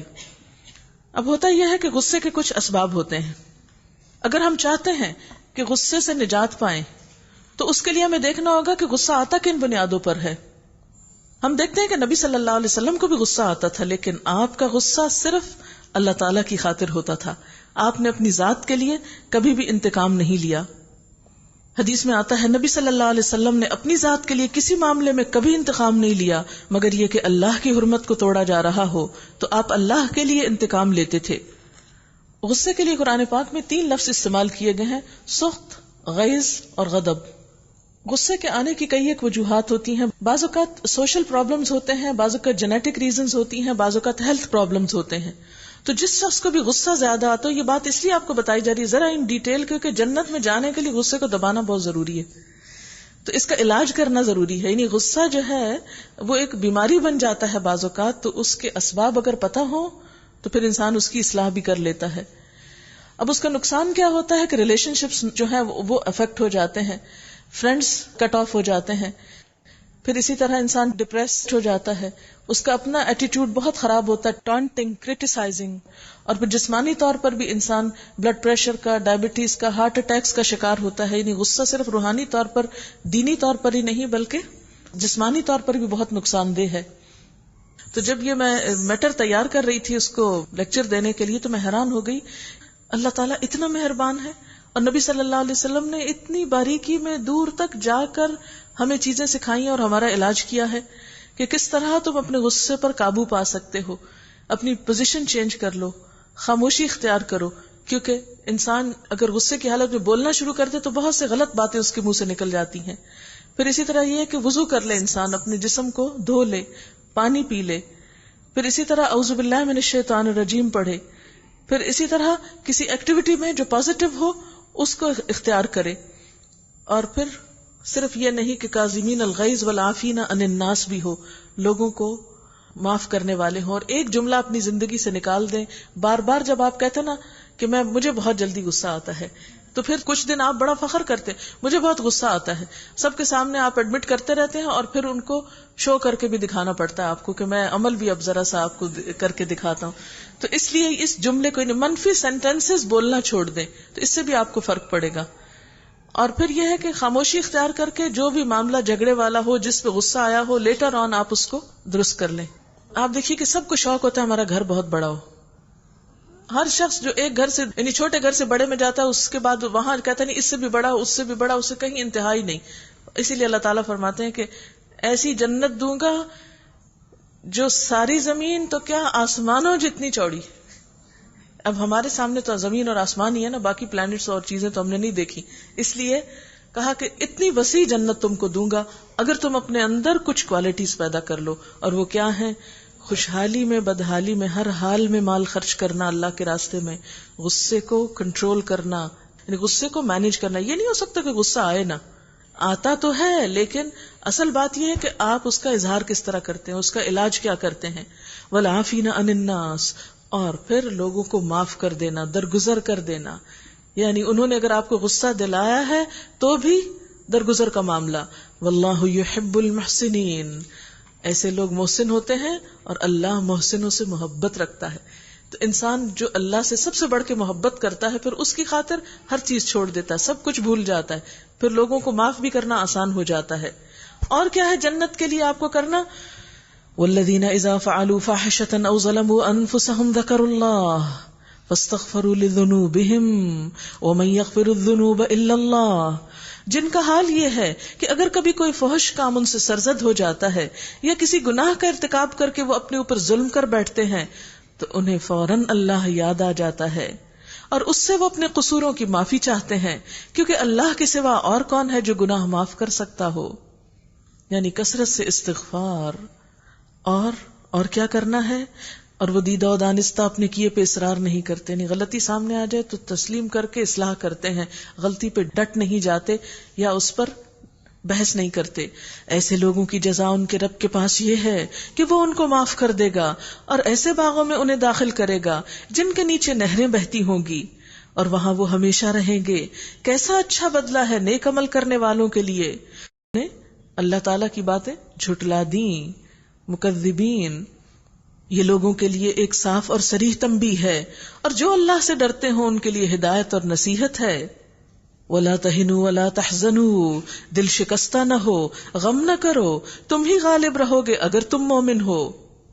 اب یہ غم اور رنج بھی بہت طبیعی چیز ہے، انسان بعض اوقات اس پر قابو نہیں پا سکتا، لیکن ایک چیز یاد رکھیے کہ اللہ کی مدد سے انسان ہر چیز پہ قابو پا سکتا ہے۔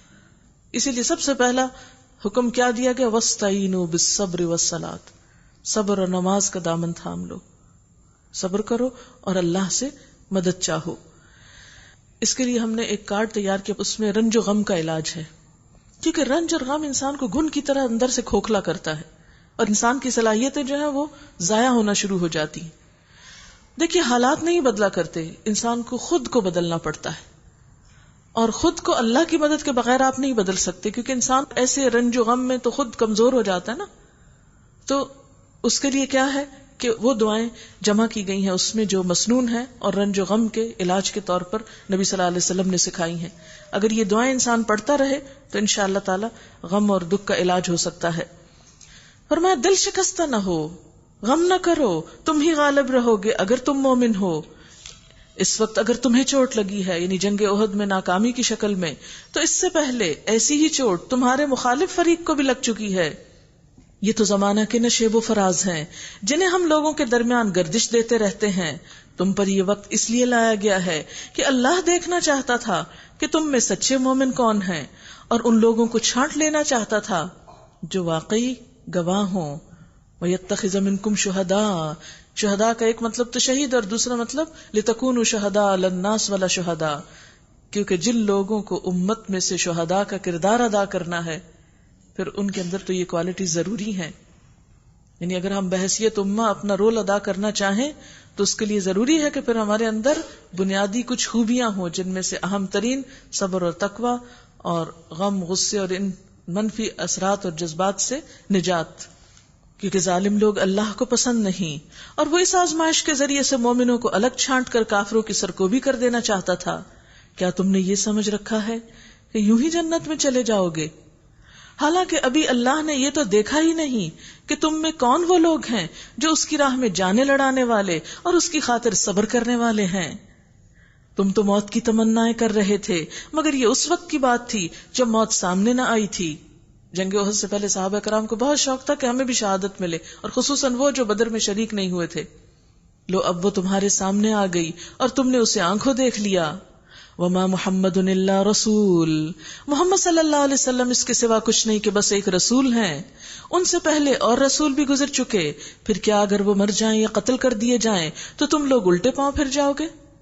کیونکہ جنگ احد میں یہ خبر مشہور ہو گئی تھی کہ آپ صلی اللہ علیہ وسلم شہید ہو گئے ہیں، تو بہت سے صحابہ کرام دل چھوڑ بیٹھے تھے۔ اب ہم نے مسلمان بن کے کیا کرنا ہے جب اللہ کے رسول ہی ہم میں موجود نہیں رہے؟ تو بتایا گیا کہ نہیں، جس نے اس رسول کو بھیجا وہ تو زندہ ہے، وہ تو موجود ہے۔ ٹھیک ہے، رسول اللہ صلی اللہ علیہ وسلم کی محبت اپنی جگہ، یا کوئی بھی اور انسان جو آپ کو دین کی طرف بلائے اس کی محبت اپنی جگہ، لیکن کبھی بھی اپنے دین کو شخصیتوں کے سہارے قائم نہ رکھیں کہ وہ فلاں شخص ہمارے بیچ میں ہوگا تو ہم اچھے رہیں گے، وہ چلا گیا تو پھر ہم بھی خراب ہو جائیں گے۔ نہیں، دین جو ہے وہ اللہ کی خاطر ہونا چاہیے، شخصیتوں کے سہارے نہیں۔ انسان تو سب آئے اور گئے، تمام انبیاء دنیا میں اور چلے گئے، اور اسی طرح انبیاء کے بعد امت مسلمہ میں بھی وقتاً فوقتاً بہت سے ایسے لوگ آتے اور جاتے رہیں گے. یہ نہیں کہ کسی کے ہونے پر تو ہم خوب اچھا کام کریں اور جب وہ نہ ہو تو ہم پلٹ جائیں. نہیں، اللہ کی ذات تو ہر وقت دیکھ رہی ہے. یاد رکھو، جو الٹا پھرے گا یعنی جو دین سے منہ موڑے گا وہ اللہ کا کچھ نقصان نہ کرے گا. البتہ جو اللہ کے شکر گزار بندے بن کر رہیں گے انہیں وہ اس کی جزا دے گا. کوئی ذی روح اللہ کے اذن کے بغیر مر نہیں سکتا. موت کا تو وقت لکھا ہوا ہے. جو شخص ثواب دنیا کے ارادے سے کام کرے گا اس کو ہم دنیا میں سے دے دیں گے. نؤتیہ منہا، اس کو ہم دنیا ہی میں سے دے دیں گے. ومن یرد ثواب الآخرہ نؤتیہ منہا، اور جو ثواب آخرت کے ارادے سے کام کرے گا وہ آخرت کا ثواب پائے گا. وسنجزی الشاکرین، اور شکر کرنے والوں کو ہم ان کی جزا ضرور عطا کریں گے. اس سے پہلے کتنے ہی نبی ایسے گزر چکے ہیں جن کے ساتھ مل کر بہت سے خدا پرستوں نے جنگ کی. اللہ کی راہ میں جو مصیبتیں ان پر پڑی ان سے وہ دل شکستہ نہیں ہوئے، انہوں نے کمزوری نہیں دکھائی، وہ باطل کے آگے سرنگوں نہیں ہوئے. ایسے ہی صابروں کو اللہ پسند کرتا ہے. ان کی دعا بس یہ تھی، ربنا اغفر لنا ذنوبنا واسرافنا فی امرنا وثبت اقدامنا وانصرنا علی القوم الکافرین. اے ہمارے رب، ہماری غلطیوں اور کوتاہیوں سے درگزر فرما، ہمارے کام میں تیرے حدود سے جو کچھ تجاوز ہو گیا اسے معاف کر دے، یعنی جو زیادتی ہو گئی تیرے کام میں وہ ہم سے معاف کر دے. ہمارے قدم جما دے اور کافروں کے مقابلے میں ہماری مدد فرما. ایسے صابروں کے لیے پھر اللہ تعالیٰ نے کیا انعام رکھا؟ آخر کار اللہ نے ان کو دنیا کا ثواب بھی دیا، یعنی وہ دنیا میں بھی کامیاب ہو کر جیے، اور اس سے بہتر ثواب آخرت بھی عطا کیا. اللہ کو ایسے ہی نیک عمل لوگ پسند ہیں. یا ایھا الذین آمنوا، اے لوگو جو ایمان لائے ہو، اگر تم ان لوگوں کے اشاروں پر چلو گے جنہوں نے کفر کی راہ اختیار کی ہے تو وہ تم کو الٹا پھیر لے جائیں گے اور تم نامراد ہو جاؤ گے. حقیقت یہ ہے کہ اللہ تمہارا حامی و مددگار ہے اور وہ بہترین مدد کرنے والا ہے. ان قریب وہ وقت آنے والا ہے جب ہم منکرین حق کے دلوں میں روب بٹھا دیں گے، اس لیے کہ انہوں نے اللہ کے ساتھ ان کو خدائی میں شریک ٹھہرایا جن کے شریک ہونے پر اللہ نے کوئی سند نازل نہیں کی. ان کا آخری ٹھکانہ جہنم ہے اور بہت ہی بری ہے وہ قیام گاہ جو ان ظالموں کو نصیب ہوگی. پھر یاد دہانی کراؤں کہ ابھی یہ ساری آیات جنگ احد کے پس منظر میں چل رہی ہیں. اللہ نے مدد کا جو وعدہ تم سے کیا تھا وہ تو اس نے پورا کر دیا. ابتدا میں یعنی جنگ احد کی ابتدا میں اس کے حکم سے تم ہی ان کو یعنی دشمنوں کو قتل کر رہے تھے، مگر جب تم نے کمزوری دکھائی اور اپنے کام میں باہم اختلاف کیا اور جو ہی کہ وہ چیز اللہ نے تمہیں دکھائی جس کی محبت میں تم گرفتار تھے یعنی مال غنیمت، تو تم اپنے سردار کے حکم کی خلاف ورزی کر بیٹھے، یعنی نبی صلی اللہ علیہ وسلم کی اطاعت بھول گئے اس لیے کہ تم میں سے کچھ لوگ دنیا کے طالب تھے. یہ کس کے بارے میں کہا جا رہا ہے؟ آپ صلی اللہ علیہ وسلم کے ساتھ جنگ میں شریک ہونے والوں کو، اور کچھ آخرت کی خواہش رکھتے تھے. اس سے پتہ چلتا ہے کہ ہر گروہ کے اندر ملے جلے لوگ ہوتے ہیں، لیکن آپ صلی اللہ علیہ وسلم نے صحابہ کرام کی ایسی تربیت کی، کیونکہ جنگ احد تو ابتدائی سالوں میں ہوئی ہے نا مدینہ کے، پھر ایسی تربیت کی کہ آخر میں لوگ جو تھے وہ بہت پختہ ہو گئے. لیکن اللہ تعالیٰ نے ہر دور کی باتوں کو کھول کھول کر رکھ دیا، اور اس میں دراصل ہمیں سکھانا مقصود ہے. کیا سکھانا؟ کہ اللہ کی مدد تو آتی ہے، اللہ کا وعدہ ہے کہ وہ تمہارے ساتھ ہے اگر تم سچے مومن ہو. لیکن مسلمانوں کا نقصان کب ہوتا ہے؟ جب مسلمان باہم اختلاف کرتے ہیں، جب تم نے کمزوری دکھائی اور اپنے کام میں باہم اختلاف کیا. مسلمان امت کے زوال کی سب سے بڑی وجہ آپس میں ایک دوسرے کو برا بھلا کہنا. اور یہ آفت اتنی عام ہو گئی ہے کہ خاندان کی سطح پر دیکھیں، گھر کی سطح پر دیکھیں، کسی کمیونٹی کی سطح پر دیکھیں، کسی ملک کے اندر دیکھیں، ہر کوئی ایک دوسرے کے پیچھے پڑا ہوا، اپنی ذات کی فکر نہیں، دوسروں کی غلطیاں چننے میں لگے ہوئے ہیں. امت کے زوال کی اور امت کی ناکامی کی دوسری بڑی وجہ مال کی محبت، دنیا کی محبت، اور تیسری بڑی وجہ رسول اللہ صلی اللہ علیہ وسلم کی سنت سے انکار، آپ کے طریقوں کو چھوڑ دینا، آپ کی اطاعت سے انکار. اور نمبر 4 نیتوں کا خالص نہ ہونا، آخرت کی بجائے دنیا کے لیے دین کا کام کرنا، یعنی دین کے پردے میں بھی دنیا کی شہرت حاصل کرنا. یہ ہے نقصان کے اسباب، یہ ہے زوال کے اسباب، یہ ہے ناکامی کے اسباب. آج ہم مسلمانوں کی ان چیزوں کی طرف تو توجہ ہی نہیں کہ ہم اپنی یہ اصلاح کریں، اور اپنی ناکامی کے کئی ادھر ادھر کے سبب اسباب ڈھونڈتے رہتے ہیں، بڑی بڑی بحثیں کرتے ہیں، بڑے بڑے فلسفے جاڑتے ہیں. کبھی آپ کسی بھی گیدرنگ میں، کسی بھی محفل میں اگر یہ بات چھٹ جائے کہ امت مسلمہ پہ یہ برا وقت کیوں آیا ہوا ہے، سب جانتے ہیں کہ کہاں کہاں کس کس حال میں، تو کوئی وجہ بتائے گا، کوئی وجہ بتائے گا، اور جو اصل وجوہات ہیں وہ ہم کو بھولی ہوئی ہیں کیونکہ قرآن جو نہیں پڑھتے. یہ ہیں وہ وجوہات. باہمی اختلاف، جب تک اتحاد نہ ہو، وَاعْتَصِمُوا بِحَبْلِ اللَّهِ جَمِيعًا نہ ہو، ہر مسلمان دوسرے مسلمان کا جب تک احترام نہ کرے، ایک دوسرے کی غلطیوں پہ پردہ ڈالنے والا ہو، ایک دوسرے کی خیر خواہی کے ساتھ اصلاح کرنے والا ہو، پھر یہ کہ دنیا کی محبت کم ہو، اللہ کی خاطر مال جان وقت لگانے کا جذبہ ہو، پھر نبی صلی اللہ علیہ وسلم کی اطاعت کا جذبہ. ہر کام میں ہم دیکھیں، خواہ تبلیغ کا ہو، تعلیم کا، آپ کا طریقہ کیا تھا؟ جہاں مشکل پیش آئے محمد رسول اللہ صلی اللہ علیہ وسلم کو اسوہ حسنہ دیکھیں. پھر ہو نہیں سکتا کہ کامیابی نہ ہو. جیسے میں نے دوسرے پارے میں بتایا تھا کہ آپ صلی اللہ علیہ وسلم نے اصلاح کا کام 4 طریقوں پہ کیا تھا: تلاوت کتاب، تزکیہ نفس، تعلیم کتاب اور تعلیم حکمت. آج آپ دیکھیں کہ بہت جگہوں پر دین کا کام ہو رہا ہے مگر یہ 4 چیزیں مفقود ہیں، یہ 4 ساری نہیں ملتی. تو جب تک وہ سنت فالو نہیں ہوگی، وہ طریقہ ہمارے اندر نہیں آئے گا، اس وقت تک حال نہیں بدلے گا. پھر تو کبھی ہم رنگ کی بنیاد پہ بٹے ہوئے ہیں، اور کبھی نسلوں کی بنیاد پہ، کبھی کسی اور وجہ سے. اور پھر یہ کہ اس سارے کام کو خالصتاً اللہ کی رضا کے لیے اور آخرت کی جزا کے لیے کرنا. تب اللہ نے تمہیں کافروں کے مقابلے میں پسپا کر دیا تاکہ تمہاری آزمائش کرے، اور حق یہ ہے کہ اللہ نے پھر بھی تمہیں معافی کر دیا کیونکہ مومنوں پہ اللہ بڑی نظر عنایت رکھتا ہے. یاد کرو جب تم بھاگے چلے جا رہے تھے، کسی کی طرف پلٹ کر دیکھنے کا تمہیں ہوش نہ تھا، اور رسول صلی اللہ علیہ وسلم تمہارے پیچھے تم کو پکار رہے تھے. اس وقت تمہاری اس روش کا بدلہ اللہ نے تمہیں یہ دیا کہ تم کو رنج پہ رنج دیے. یعنی میدان جنگ چھوڑ کے بھاگ رہے تھے، نبی صلی اللہ علیہ وسلم کے بلانے پہ تم کان نہیں دھر رہے تھے، لہٰذا اللہ تعالیٰ نے تم کو دنیا میں اسی میدان میں تکلیف پہنچا کر تمہیں بتایا کہ تمہارا طریقہ درست نہ تھا، تاکہ آئندہ کے لیے تمہیں یہ سبق ملے کہ جو کچھ تمہارے ہاتھ سے جائے یا جو مصیبت تم پہ نازل ہو اس پہ غمگین نہ ہو، اللہ تمہارے سب اعمال سے باخبر ہے.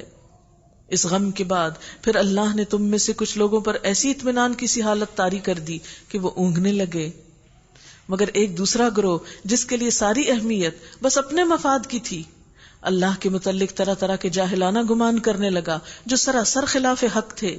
یہ لوگ اب کہتے ہیں اس کام کے چلانے میں ہمارا بھی کوئی حصہ ہے، یعنی منافقین. ان سے کہو کسی کا کوئی حصہ نہیں، اس کام کے سارے اختیارات اللہ کے ہاتھ میں ہیں، کیونکہ وہ اپنے پیچھے رہ جانے کی شرمندگی کو مٹانا چاہتے تھے. نہیں، بات یہ ہے کہ تم لوگوں نے ہماری بات نہیں مانی، ہم نے کہا تھا باہر نہ جاؤ، اندر ہی جنگ کرو، چونکہ تم نے نہیں مانی اس لیے ہم بھی تمہارا ساتھ نہ دے سکے. اور پھر وہ کہتے ہیں ہماری تو کوئی سنتا ہی نہیں، ہماری تو کوئی مانتا ہی نہیں، ہمارا تو کوئی فیصلہ ہی قبول نہیں ہوتا. فرمایا کہ اصل فیصلہ تو اللہ کے ہاتھ میں ہے. اللہ کے حکم سے ہی نبی صلی اللہ علیہ وسلم جو تھے وہ باہر گئے تھے. دراصل یہ لوگ اپنے دلوں میں جو بات چھپائے ہوئے ہیں اسے تم پر ظاہر نہیں کرتے. ان کا اصل مطلب یہ ہے کہ اگر اختیارات میں ہمارا کچھ حصہ ہوتا تو یہاں ہم نہ مارے جاتے. ان سے کہہ دو اگر تم اپنے گھروں میں بھی ہوتے تو جن لوگوں کی موت لکھی ہوئی تھی وہ خود اپنی قتل گاہوں کی طرف نکل آتے.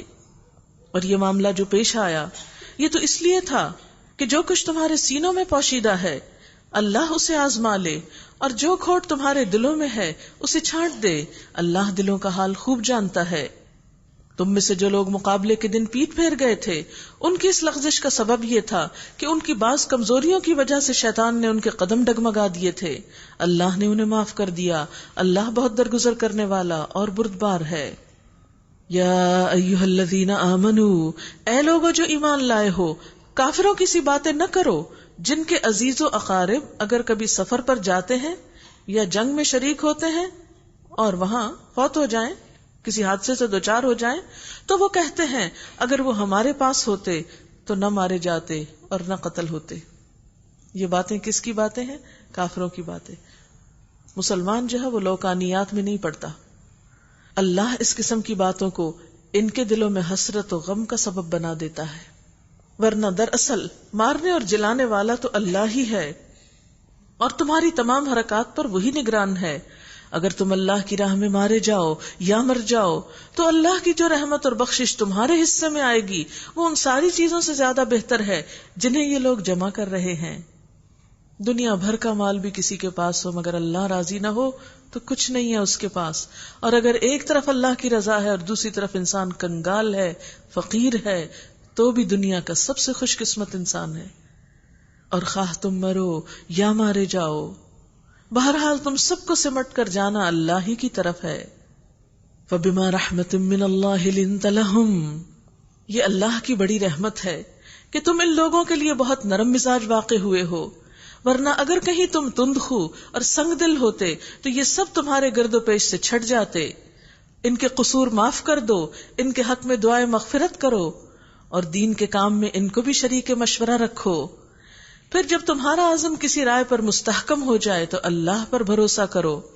یہاں لیڈرشپ کی کوالٹیز بتائی جا رہی ہیں. اللہ کو وہ لوگ پسند ہیں جو اسی کے بھروسے پہ کام کرتے ہیں.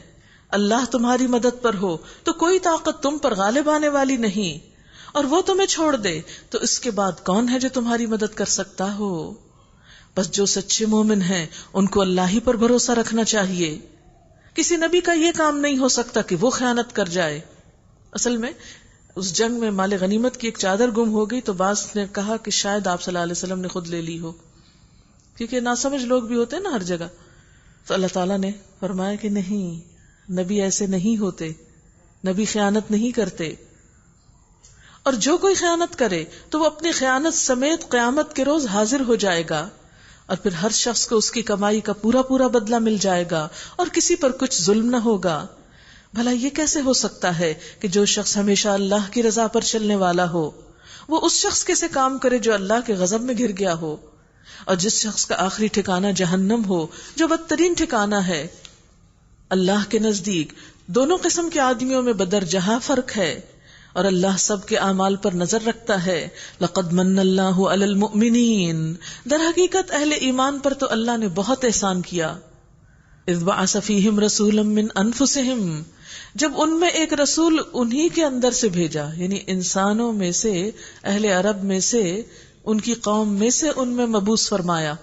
کسی فرشتوں کو نہیں بھیجا یا کسی اجمی کو نہیں بھیجا، خود انہی میں سے ایک رسول اٹھایا جو اس کی آیات انہیں سناتا ہے، ان کی زندگیوں کو سنوارتا ہے، ان کو کتاب اور دانائی کی تعلیم دیتا ہے، حالانکہ اس سے پہلے یہی لوگ صریح گمراہیوں میں پڑے ہوئے تھے.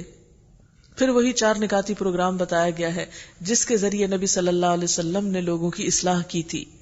اور یہ تمہارا کیا حال ہے کہ جب تم پر مصیبت آ پڑی تو تم کہنے لگے یہ کہاں سے آئی. اچھا ذرا سی یہ آیت چونکہ تیسری دفعہ آ رہی ہے تو تھوڑی سی اور اس کی وضاحت ہو جائے.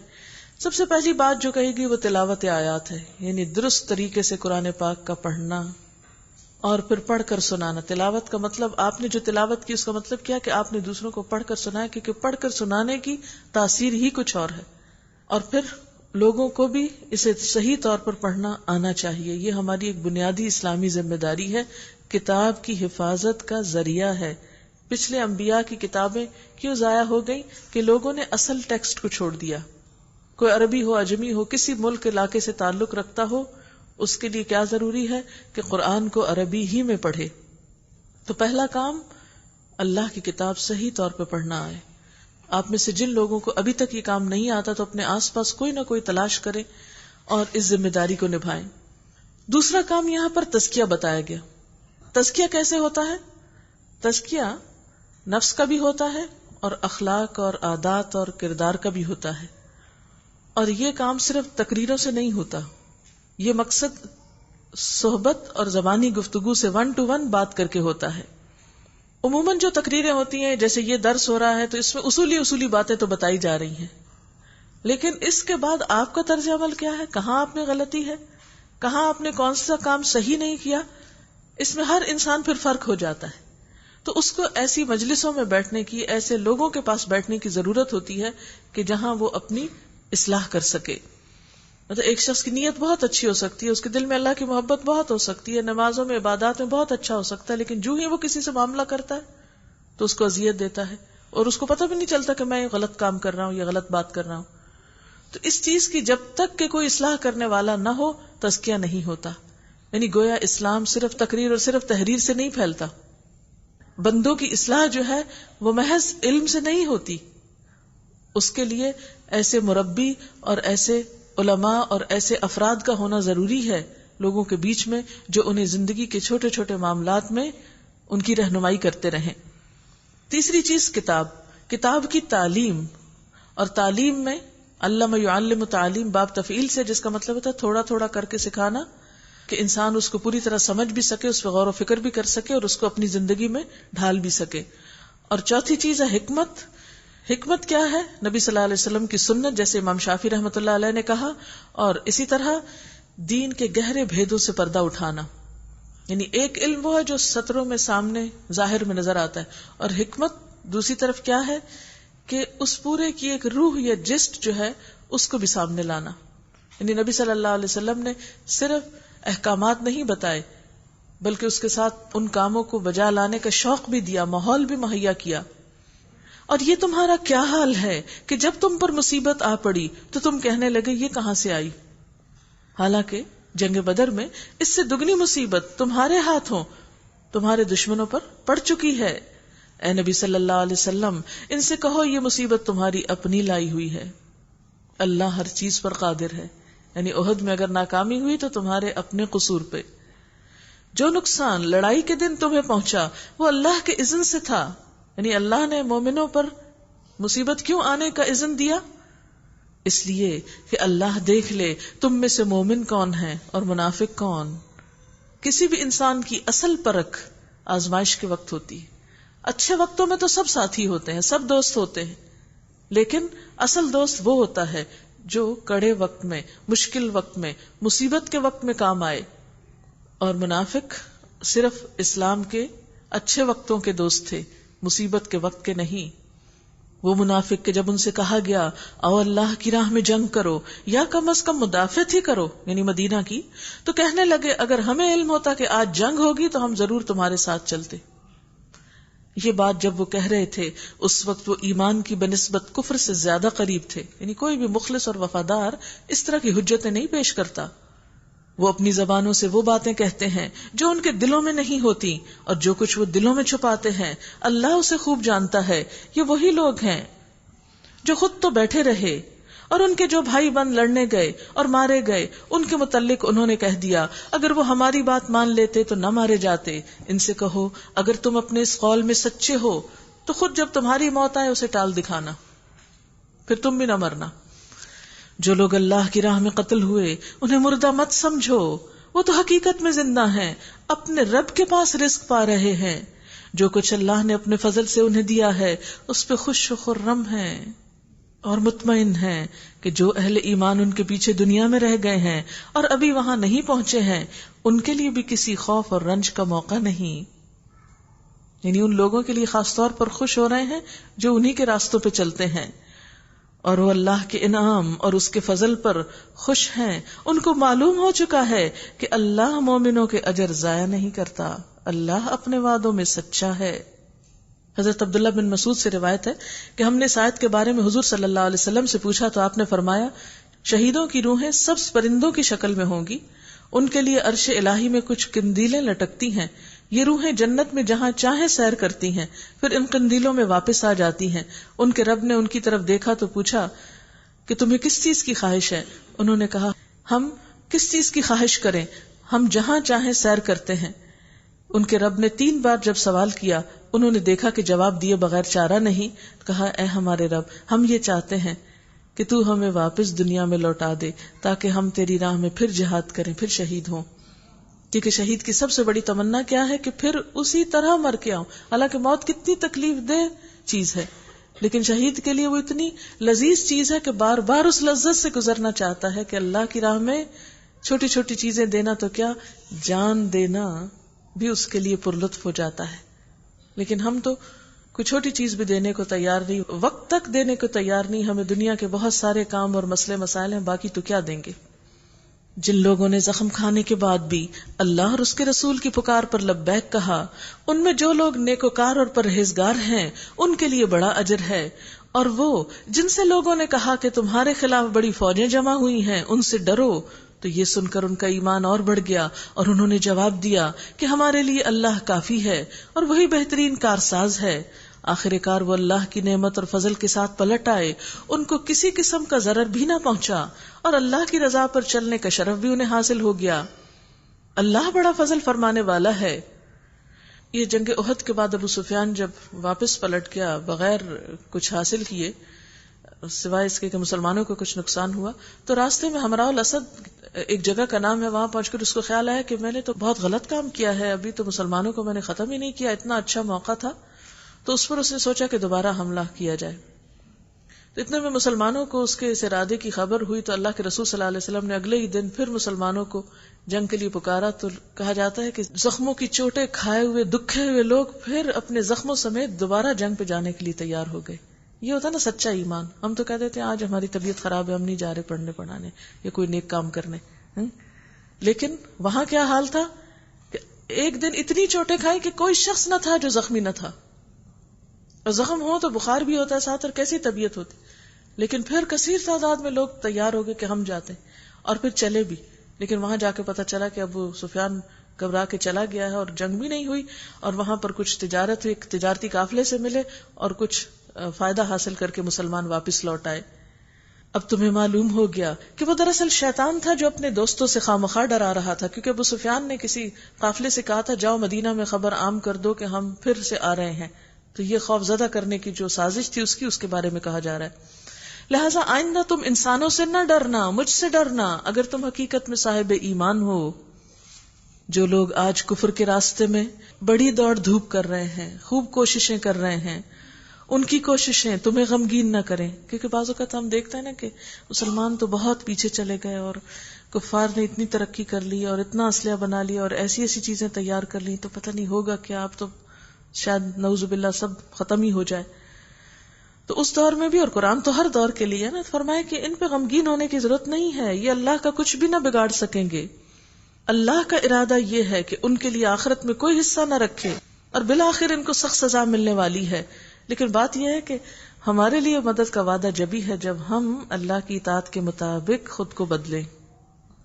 جو لوگ ایمان کو چھوڑ کر کفر کے خریدار بنے ہیں وہ یقیناً اللہ کا کوئی نقصان نہیں کر رہے، ان کے لیے دردناک عذاب تیار ہے، کیونکہ یہ کتاب سب کے لیے، نہ صرف ہمارے لیے نہیں، نان مسلمز کے لیے بھی، کفار کے لیے بھی۔ تو ان کو میسج دیا جا رہا ہے کہ تم اللہ کے دین کا مقابلہ کر کے کامیاب نہ ہو سکو گے، ہاں وقتی طور پر کوئی غلبہ ہو بھی جائے، تمہارا اپنا ہی نقصان ہے، اس سے باز آ جاؤ۔ ان کے لیے دردناک عذاب تیار ہے، یہ ڈھیل جو ہم انہیں دیے جاتے ہیں اس کو یہ کافر اپنے حق میں بہتر نہ سمجھیں، ہم تو انہیں اس لیے ڈھیل دے رہے ہیں کہ یہ خوب بارے گناہ سمیٹ لیں، پھر ان کے لیے سخت ذلیل کرنے والی سزا ہے۔ اللہ مومنوں کو اس حالت میں ہرگز نہ رہنے دے گا جس میں تم اس وقت پائے جاتے ہو، یعنی مومن، منافق، مضبوط ایمان کے، کمزور ایمان کے، سب ملے جلے تو ایک ملغوبہ سا گروہ ہے، ایسا نہیں رہے گا۔ وہ پاک لوگوں کو ناپاک لوگوں سے الگ کر کے رہے گا، کیونکہ صحابہ کرام سے بہترین کام لیے جانے تھے آئندہ کے لیے، تو اس لیے چھانٹ کے اللہ نے ایک خالص گروہ الگ کر دیا۔ مگر اللہ کا یہ طریقہ نہیں کہ تم کو غیب پہ مطلع کرے، یعنی غیب کے ذریعے نہیں بتائے گا فلاں مخلص اور فلاں منافق ہے، بلکہ ایسے حالات پیدا کرے گا کہ منافق اور مخلص چھٹ کے الگ ہو جائیں گے۔ غیب کی باتیں بتانے کے لیے تو اپنے رسولوں میں سے جس کو چاہتا ہے منتخب کر لیتا ہے۔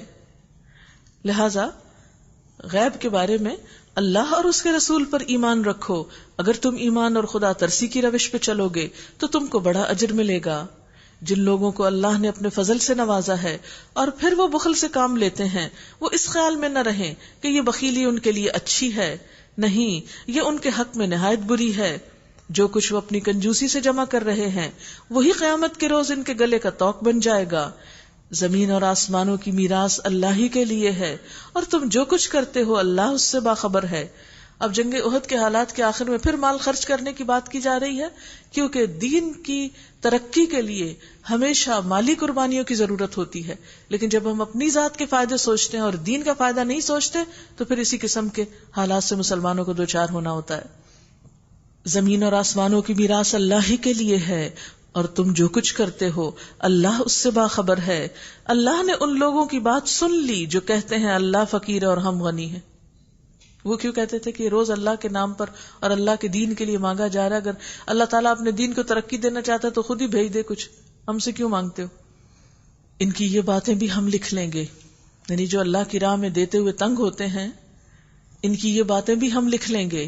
اور اس سے پہلے جو پیغمبروں کو ناحق قتل کرتے رہے ہیں وہ بھی ان کے نامہ اعمال میں ثبت ہے، یعنی لکھا ہوا ہے. یعنی یہ باتیں خاص طور پر یہود کیا کرتے تھے. ہم ان سے کہیں گے کہ لو اب عذاب جہنم کا مزہ چکھو، یہ تمہارے اپنے ہاتھوں کی کمائی ہے، اللہ اپنے بندوں کے لیے ظالم نہیں ہے. جو لوگ کہتے ہیں اللہ نے ہم کو ہدایت کر دی ہے کہ ہم کسی رسول کو تسلیم نہ کریں جب تک کہ وہ ہمارے سامنے ایسی قربانی نہ کرے جسے آگ کھا لے جیسے پہلی امتوں میں ہوتا تھا، ان سے کہو تمہارے پاس مجھ سے پہلے بہت سے رسول آ چکے جو بہت سی روشن نشانیاں لائے تھے، اور وہ نشانی بھی لائے جس کا تم ذکر کر رہے ہو، یعنی قربانی کا آگ میں جھلسا جانا. پھر اگر تم سچے ہو تو ان رسولوں کو تم نے کیوں قتل کیا؟ اب اے محمد صلی اللہ علیہ وسلم، اگر یہ لوگ تمہیں جھٹلاتے ہیں تو بہت سے رسول تم سے پہلے جھٹلائے جا چکے ہیں جو کھلی کھلی نشانیاں اور صحیفے اور روشنی بخشنے والی کتابیں لائے تھے. آخر کار ہر شخص کو مرنا ہے اور تم سب اپنے اپنے پورے اجر قیامت کے روز پانے والے ہو. کامیاب دراصل وہ ہے جو دوزخ کی آگ سے بچ جائے اور جنت میں داخل کر دیا جائے. رہی یہ دنیا تو یہ محض ایک ظاہر فریب چیز ہے. مسلمانوں، تمہیں مال اور جان دونوں کی آزمائشیں پیش آ کر رہیں گی. یعنی جو کلمہ پڑھتا ہے، جو جنت کا طلبگار ہے، اس کے لیے کیا ہے؟ یہ دو چیزوں کے اندر ضرور آزمائش ہوگی. اور تم اہل کتاب اور مشرکین سے بہت سی تکلیف دہ باتیں سنو گے. اگر ان سب حالات میں تم صبر اور خدا ترسی کی روش پہ قائم رہو، پھر وہی لفظ آگے دو، ان تصبروا وتتقوا، جہاں سے آغاز ہوا تھا وہیں پھر اختتام. تو یہ بڑے حوصلے کا کام ہے.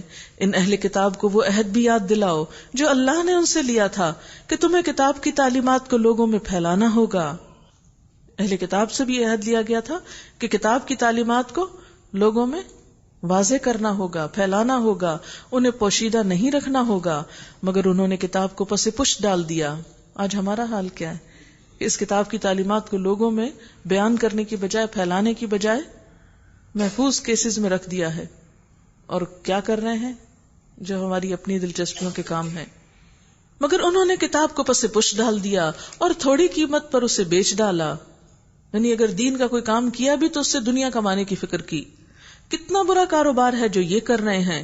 تم ان لوگوں کو عذاب سے محفوظ نہ سمجھو جو اپنے کرتوتوں پر خوش ہیں اور چاہتے ہیں کہ ایسے کاموں کی تعریف انہیں حاصل ہو جو فی الواقع انہوں نے کیے ہی نہیں.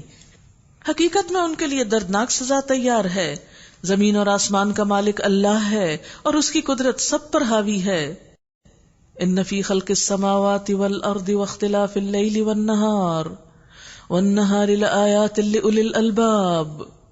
زمین اور آسمانوں کی پیدائش میں، رات اور دن کے باری باری سے آنے میں ان ہوش مند لوگوں کے لیے بہت نشانیاں ہیں. کون ہیں وہ؟ الذين يذكرون الله قياما وقعودا وعلى جنوبهم ويتفكرون في خلق السماوات والأرض ربنا ما خلقت هذا باطلا سبحانك فقنا عذاب النار. کون ہیں عقل مند لوگ جو اٹھتے بیٹھتے لیٹتے ہر حال میں خدا کو یاد کرتے ہیں، یعنی کثرت سے اللہ کا ذکر کرتے ہیں. نبی صلی اللہ علیہ وسلم نے کوئی موقع ایسا نہیں چھوڑا جس پر ذکر ہمیں نہ بتایا. تو ہمیں اکثر دعا کرنا بھول جاتی ہے. ہمیں بعض اوقات آتی بھی ہوتی، بھول جاتی، یا سستی ہوتی، زبانی یاد نہیں ہوتی، پھر بھول جاتی. تو ایسے موقع پر آپ کیا کر سکتے ہیں کہ مختلف مواقع پر جو ذکر کرنا ہو اس کی کوئی کتاب یا کارڈ آپ اپنے پاس رکھیں. اچھا بعض اوقات ہم وہ بھی رکھ لیتے ہیں، لیکن مشکل کیا ہوتی ہے؟ وہ پڑھنی ہی نہیں آتی. تو اس لیے ہم نے کوشش کی ہے کہ کچھ کیسٹس ایسے تیار کیے جائیں جس میں دعائیں یاد کرائی جائیں یا دعاؤں کا صحیح پروننسیشن بتایا جائے، تاکہ جو لوگ دعا مانگنا چاہیں وہ صحیح تو مانگیں. ورنہ تو پھر کیا باقی رہ جاتا اپنی زبان میں، اردو میں یا جو بھی لوکل زبان ہے اس میں جو کچھ مانگتے ہیں اور وہ جامع نہیں ہوتی. جامع دعائیں وہ ہیں جو نبی صلی اللہ علیہ وسلم نے سکھائیں، مسنون دعائیں. تو عقل مند لوگ وہ ہیں الذین یذکرون اللہ قیاما، کھڑے بھی یعنی واک کرتے ہوئے، چلتے پھرتے، گھر کے کام کاج کرتے، وقعوداً بیٹھے بھی، کہیں انتظار کر رہے ہیں، کسی کلینک میں بیٹھے ہیں، کسی گاڑی میں بیٹھے ہیں، کہیں بھی بیٹھے ہیں اللہ کا ذکر کر رہے ہیں. اگر آپ اپنی عادت بنا لیں نا، چھوٹی چھوٹی کتاب یا کوئی چیز اپنے بیگ میں ہمیشہ رکھے، کہیں بھی آپ دیکھیں بے وجہ میں آپ بور ہو رہے ہیں، نکالیں اپنا کارڈ اور دعا مانگنا شروع کر دیں، کیا پتا وہی قبولیت کا وقت ہو. تو بیٹھے بھی یاد کرتے، وَعَلَىٰ جُنُوبِهِمْ، اور اپنے پہلوؤں پر، نیند نہیں آ رہی، لیٹے ہوئے ہیں یا ویسے ریلیکس کر رہے ہیں، کسی کا انتظار کر رہے ہیں، تو ایسے میں اللہ کا ذکر کریں. عقل مند لوگوں کی یہ نشانی بتائی جا رہی ہے. اور صرف ذکر ہی نہیں کرتے، آنکھیں کھول کے رکھتے ہیں. وَيَتَفَكَّرُونَ فِي خَلْقِ السَّمَاوَاتِ وَالْأَرْضِ، آسمان و زمین کی تخلیق میں، پیدائش میں غور و فکر کرتے رہتے ہیں کہ یہ سب کچھ کیسے بنا، کیوں بنا. اور کیا کہتے ہیں، ربنا ما خلقت ھذا باطلا. ذکر اور فکر کے نتیجے میں کیا سوچ ان کی ڈیولپ ہوتی ہے کہ اللہ یہ سب کچھ بیکار نہیں ہو سکتا، اتنا بڑا آسمان ہو اور ایسے ہی بے مقصد بنا کے رکھ دیا گیا ہو. جس طرح چھوٹی چھوٹی چیزوں کا مقصد ہوتا ہے، میز کا مقصد ہے، گھڑی کا مقصد ہے، کرسی کا مقصد ہے، تو کیا اس آسمان اور زمین کی پیدائش کا کوئی مقصد نہیں، اور پھر اس میں جو انسان ہے اس کا کوئی مقصد نہیں. یہ ضرور کسی خاص منصوبے کے تحت سب کچھ وجود میں ہے. وہ کیا ہے اس کے بارے میں جاننا بے حد ضروری ہے. سبحانک فقنا عذاب النار. پھر بے اختیار ان کی زبان پہ کیا آتا ہے، تو پاک ہے، تیرا کوئی کام بھی بے مقصد نہیں ہو سکتا. ہم بے مقصد زندگی گزار رہے ہیں، تو ہمیں آگ کے عذاب سے بچا لے اور ہماری کمی کوتاہی سے درگزر فرما. آپ صلی اللہ علیہ وسلم رات کو جب تہجد کے لیے اٹھتے تھے تو وضو سے پہلے یہ آیات آخر سورت تک تلاوت فرماتے تھے. ربنا انک من تدخل النار فقد اخزیتہ، اے ہمارے رب، یقیناً جس کو بھی تو نے آگ میں داخل کر دیا اس کو تو رسوا کر دیا. ہم دنیا میں چھوٹی چھوٹی باتوں کو اپنی بے عزتی کی بات سمجھ لیتے ہیں نا، فلاں نے یہ کہہ دیا ہماری بے عزتی ہوگی، فلاں کام ہو گیا بے عزتی ہوگی، کچھ چوری ہو گیا، کچھ نقصان ہو گیا، دنیا کا ہم سمجھتے بڑی بے عزتی کی بات ہے. لیکن اصل بے عزتی تو دوزخ میں گرایا جانا ہے. وہ انسان کی حقیقی بے بسی کا وقت ہوگا، اس کے تکبر کے ٹوٹنے کا اصل موقع ہوگا کہ وہ حطامہ میں پھینک دیا جائے. وَمَا لِلظَّالِمِينَ مِنْ أَنصَارٍ، ظالموں کا کوئی مددگار نہ ہوگا. ربنا اننا سمعنا منادیا ينادي للإيمان ان آمنوا بربكم فآمنا ربنا فاغفر لنا ذنوبنا وكفر عنا سيئاتنا وتوفنا مع الأبرار. مالک، ہم نے ایک پکارنے والے کو سنا جو ایمان کی طرف بلاتا تھا. اب پکارنے والوں کا بھی کیا کام ہونا چاہیے کہ وہ لوگوں کو کس چیز کی طرف بلائیں؟ ایمان کی طرف، ان کے ایمان کو زندہ کریں، ان کے شعور کو جگائیں. تمام پیغمبروں نے یہی کیا اور کہتا تھا کہ اپنے رب کو مانو. یعنی دین کی تبلیغ کا مقصود کیا ہونا چاہیے؟ ایمان کی طرف بلا کے لوگوں کو اللہ سے جوڑنا، نہ کہ اپنی ذات کے گرد اکٹھا کرنا. ہم نے اس کی دعوت قبول کر لی، بس اے ہمارے آقا، جو قصور ہم سے ہوئے ہیں ان سے درگزر فرما، جو برائیاں ہم میں ہیں انہیں دور کر دے، اور ہمارا خاتمہ نیک لوگوں کے ساتھ کر. خداون ربنا وآتنا ما وعدتنا علی رسلک ولا تخزنا یوم القیامہ، جو وعدے تو نے اپنے اپنے رسولوں کے ذریعے سے کیے ہیں ان کو ہمارے ساتھ پورا کر دے، اور قیامت کے دن ہمیں رسوائی میں نہ ڈال. انک لا تخلف المیعاد، بے شک تو اپنے وعدے کے خلاف کرنے والا نہیں ہے. فاستجاب لهم ربهم، تو جواب میں ان کے رب نے فرمایا. اب یہاں میں ایک بات کی یاد دہانی کرا دوں. آپ صلی اللہ علیہ وسلم کی سنت کیا تھی؟ تہجد کے وقت وضو سے پہلے یہ آیتیں پڑھتے تھے اور اس میں یہ دعائیں ہیں. اگر آپ ساری آیت نہیں بھی پڑھ سکتے تو آپ کیا کریں، ان آیتوں کو لکھ کر اپنے کچن میں یا کھانے کی میز کے قریب یا کہیں بھی لگا دیں، اور کم از کم رمضان کا مہینہ ہی روز پڑھتے رہیں. یعنی کوئی وجہ تو ہوگی کہ آپ صلی اللہ علیہ وسلم اس خاص موقع پر ان آیات کو پڑھتے تھے. یہ ہمارے لیے بھی ایک اچھا موقع ہے کہ اس سنت کو تازہ کریں. یہ جہاں سے ربنا ربنا آ رہا ہے نا، یہ سب آپ خود بھی لکھ سکتے ہیں. جواب میں ان کے رب نے فرمایا، میں تم میں سے کسی کا عمل ضائع کرنے والا نہیں ہوں، خواہ مرد ہو یا عورت. یعنی عورت بھی اگر اچھے کام کرے گی تو اس کی بھی میں قدردانی کروں گا. تم سب ایک دوسرے کے ہم جنس ہو، یعنی سب انسان ہو. لہٰذا جن لوگوں نے میری خاطر اپنے وطن چھوڑے، اور جو میری راہ میں اپنے گھروں سے نکالے گئے اور ستائے گئے اور میرے لیے لڑے اور مارے گئے، ان کے سب قصور میں معاف کر دوں گا، اور انہیں ایسے باغوں میں داخل کروں گا جن کے نیچے نہریں بہتی ہوں گی، یہ ان کی جزا ہے اللہ کے ہاں، اور بہترین جزا اللہ ہی کے پاس ہے۔ اے نبی صلی اللہ علیہ وسلم، دنیا کے ملکوں میں خدا کے نافرمان لوگوں کا چلنا پھرنا تمہیں کسی دھوکے میں نہ ڈالے، یہ محض چند روزہ زندگی کا تھوڑا سا لطف ہے، پھر یہ سب جہنم میں جائیں گے جو بدترین جائے قرار ہے۔ یعنی کسی بھی قوم کو دیکھ کر کہ وہ دنیا میں خوب گھوم پھر کر انجوائے کر رہی ہے، اس پہ حسرت کر کے انہی کی طرح کے کام شروع نہ کر دینا۔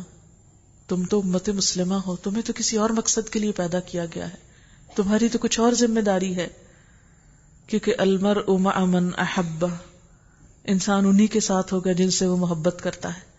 اگر ہم اپنا آئیڈیل ایسی ہی چیزوں کو اور ایسے ہی لوگوں کو بنا لیں گے تو پھر انجام بھی ساتھ ہی ہوگا۔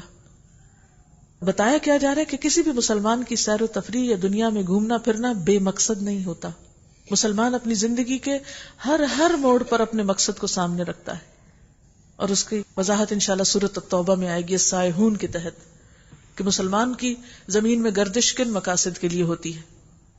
اس کے برعکس جو لوگ اپنے رب سے ڈرتے ہوئے زندگی بسر کرتے ہیں، ان کے لیے ایسے باغ ہیں جن کے نیچے نہریں بہتی ہیں، ان باغوں میں وہ ہمیشہ رہیں گے، اللہ کی طرف سے یہ سامان ضیافت ہے ان کے لیے، اور جو کچھ اللہ کے پاس ہے نیک لوگوں کے لیے وہی سب سے بہتر ہے۔ اہل کتاب میں بھی کچھ لوگ ایسے ہیں جو اللہ کو مانتے ہیں، اس کتاب پر ایمان لاتے ہیں جو تمہاری طرف بھیجی گئی ہے، اور اس کتاب پر بھی ایمان رکھتے ہیں جو اس سے پہلے خود ان کی طرف بھیجی گئی تھی، اللہ کے آگے جھکے ہوئے ہیں اور اللہ کی آیات کو تھوڑی سی قیمت پر بیچ نہیں دیتے، ان کا اجر ان کے رب کے پاس ہے، اور اللہ حساب چکانے میں دیر نہیں لگاتا۔ یا ایھا الذین آمنوا اصبروا وصابروا ورابطوا واتقوا اللہ لعلکم تفلحون، اے لوگو جو ایمان لائے ہو، صبر سے کام لو، ایک دوسرے سے بڑھ چڑھ کر صبر کرو، یا ایک دوسرے کو صبر کی تلقین کرو، صابروا ورابطوا، اور باہم رابطہ رکھو یا جہاد کے لیے تیار رہو، اور حق کی خدمت کے لیے کمر بستہ رہو، اور اللہ سے ڈرتے رہو، امید ہے کہ فلاح پاؤ گے۔ یعنی سورت کے اختتام میں خلاصہ کر دیا گیا اس ساری تعلیم کا جو پیچھے اس سورت میں دی گئی۔ کیا کرنا ہے؟ صبر، استقامت کے ساتھ دین پر قائم رہنا، صرف خود ہی نہیں دوسروں کو بھی رکھنا، اور رابطوں میں آپس کا رابطہ بھی، اور اس کے علاوہ دین کی سرحدوں کی نگرانی بھی، اور ان سب چیزوں کے ساتھ ساتھ تقوی، تاکہ تم کامیاب ہو سکو۔ سورۃ النساء، بسم اللہ الرحمن الرحیم، یا ایھا الناس اتقوا ربکم، لوگو اپنے رب سے ڈرو جس نے تم کو ایک جان سے پیدا کیا اور اسی جان سے اس کا جوڑا بنایا، اور ان دونوں سے بہت مرد اور عورت دنیا میں پھیلا دیے۔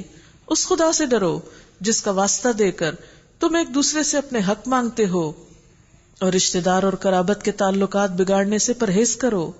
یقین جانو کہ اللہ تم پر نگرانی کر رہا ہے۔ یتیموں کے مال ان کو واپس دو، اچھے مال کو برے مال سے نہ بدل لو، اور ان کے مال اپنے مال کے ساتھ ملا کر نہ کھا جاؤ، یہ بہت بڑا گناہ ہے۔ اور اگر تم یتیموں کے ساتھ بے انصافی کرنے سے ڈرتے ہو تو جو عورتیں تم کو پسند آئیں ان میں سے 2-2، 3-3، 4-4 سے نکاح کر لو، یعنی یہ حکم نہیں، یہ رخصت ہے۔ لیکن اگر تمہیں اندیشہ ہو کہ ان کے ساتھ عدل نہ کر سکو گے تو پھر ایک ہی بیوی کرو، یا ان عورتوں کو زوجیت میں لاؤ جو تمہارے قبضے میں آئی ہیں۔ بے انصافی سے بچنے کے لیے یہ زیادہ قرین ثواب ہے۔ اور عورتوں کے مہر خوش دلی کے ساتھ ادا کرو، البتہ اگر وہ خود اپنی خوشی سے مہر کا کوئی حصہ تمہیں معاف کر دیں تو اسے مزے سے کھا سکتے ہو۔ اور اپنے وہ مال جنہیں اللہ نے تمہارے لیے قیام زندگی کا ذریعہ بنایا ہے نادان لوگوں کے حوالے نہ کرو، البتہ انہیں کھانے اور پہننے کے لیے دو، اور انہیں نیک ہدایت کرو۔ یہاں مال کی حیثیت بتائی گئی کہ بندہ مومن مال کو کیا سمجھتا ہے، اس کی کیا اہمیت ہے اس کی زندگی میں، کہ وہ ایک ضرورت کی چیز ہے، زندگی قائم کرنے کا ذریعہ ہے۔ یعنی عام طور پر دیندار طبقوں میں مال کی ایک نفرت پائی جاتی ہے۔ مال قابل نفرت چیز نہیں ہے، مال انسان کی ضرورت ہے، اور مال اس لیے بھی نہیں کہ اس سے محبت میں انسان ہر چیز بھول جائے۔ تو معتدل طریقہ کیا ہے؟ نہ محبت اور نہ نفرت، بلکہ ضرورت۔ اور پھر اس مال کو ضائع نہ کرو، خصوصاً نادان لوگوں کو دے کر. اس میں بہت بڑی تلقین کی جا رہی ہے. نادان میں کون آتے ہیں؟ بچے آتے ہیں. لیکن آج ہمارے ہاں مسلمانوں میں کیا کلچر رواج پا چکا ہے، مائیں خود صبح سوئی رہتی ہیں، کوئی ناشتہ نہیں کرائیں گی بچوں کو، نہ ساتھ لنچ دیں گی، کہیں گی فلاں جگہ اتنے پیسے پڑے ہیں وہ نکال کے لے جاؤ، اور وہ کنٹین سے جو بھی علم غلم کھائیں، بیمار ہوں، جو بھی کریں بلا سے. اب آپ دیکھیں کہ جیسے وہ قیامت کی نشانی میں آتا ہے نا، انتلد الامۃ ربتہا، کہ لونڈی جو ہے وہ اپنے آقا کو جنم دے گی. تو مفہوم اس کا ایک یہ بھی لیا جاتا ہے کہ جو بچے ہیں جن کو آپ نے جنم دیا وہ آپ کے حاکم بن جائیں گے نا، وہ آپ کے اوپر اپنی مرضی کریں گے. تو ماں باپ آج کل بچوں کی ذمہ داریاں نبھانے کی بجائے ان کی ذمہ داریوں سے بے نیاز ہو کر عموماً کیا طریقہ اختیار کرتے، جو کہتے ہیں ان کو خرید دو، جو کہتے ہیں ان کو دے دو، بس ہمارے سر سے اترے.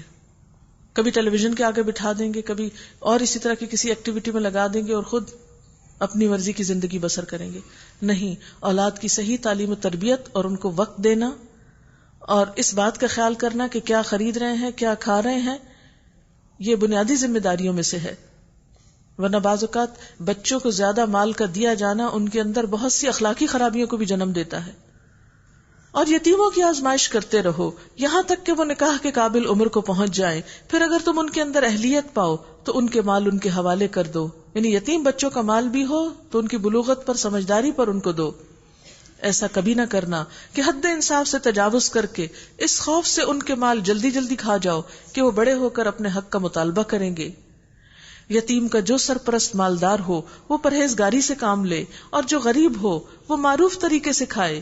پھر جب ان کے مال ان کے حوالے کرنے لگو تو لوگوں کو اس پر گواہ بنا لو، اور حساب لینے کے لیے اللہ کافی ہے.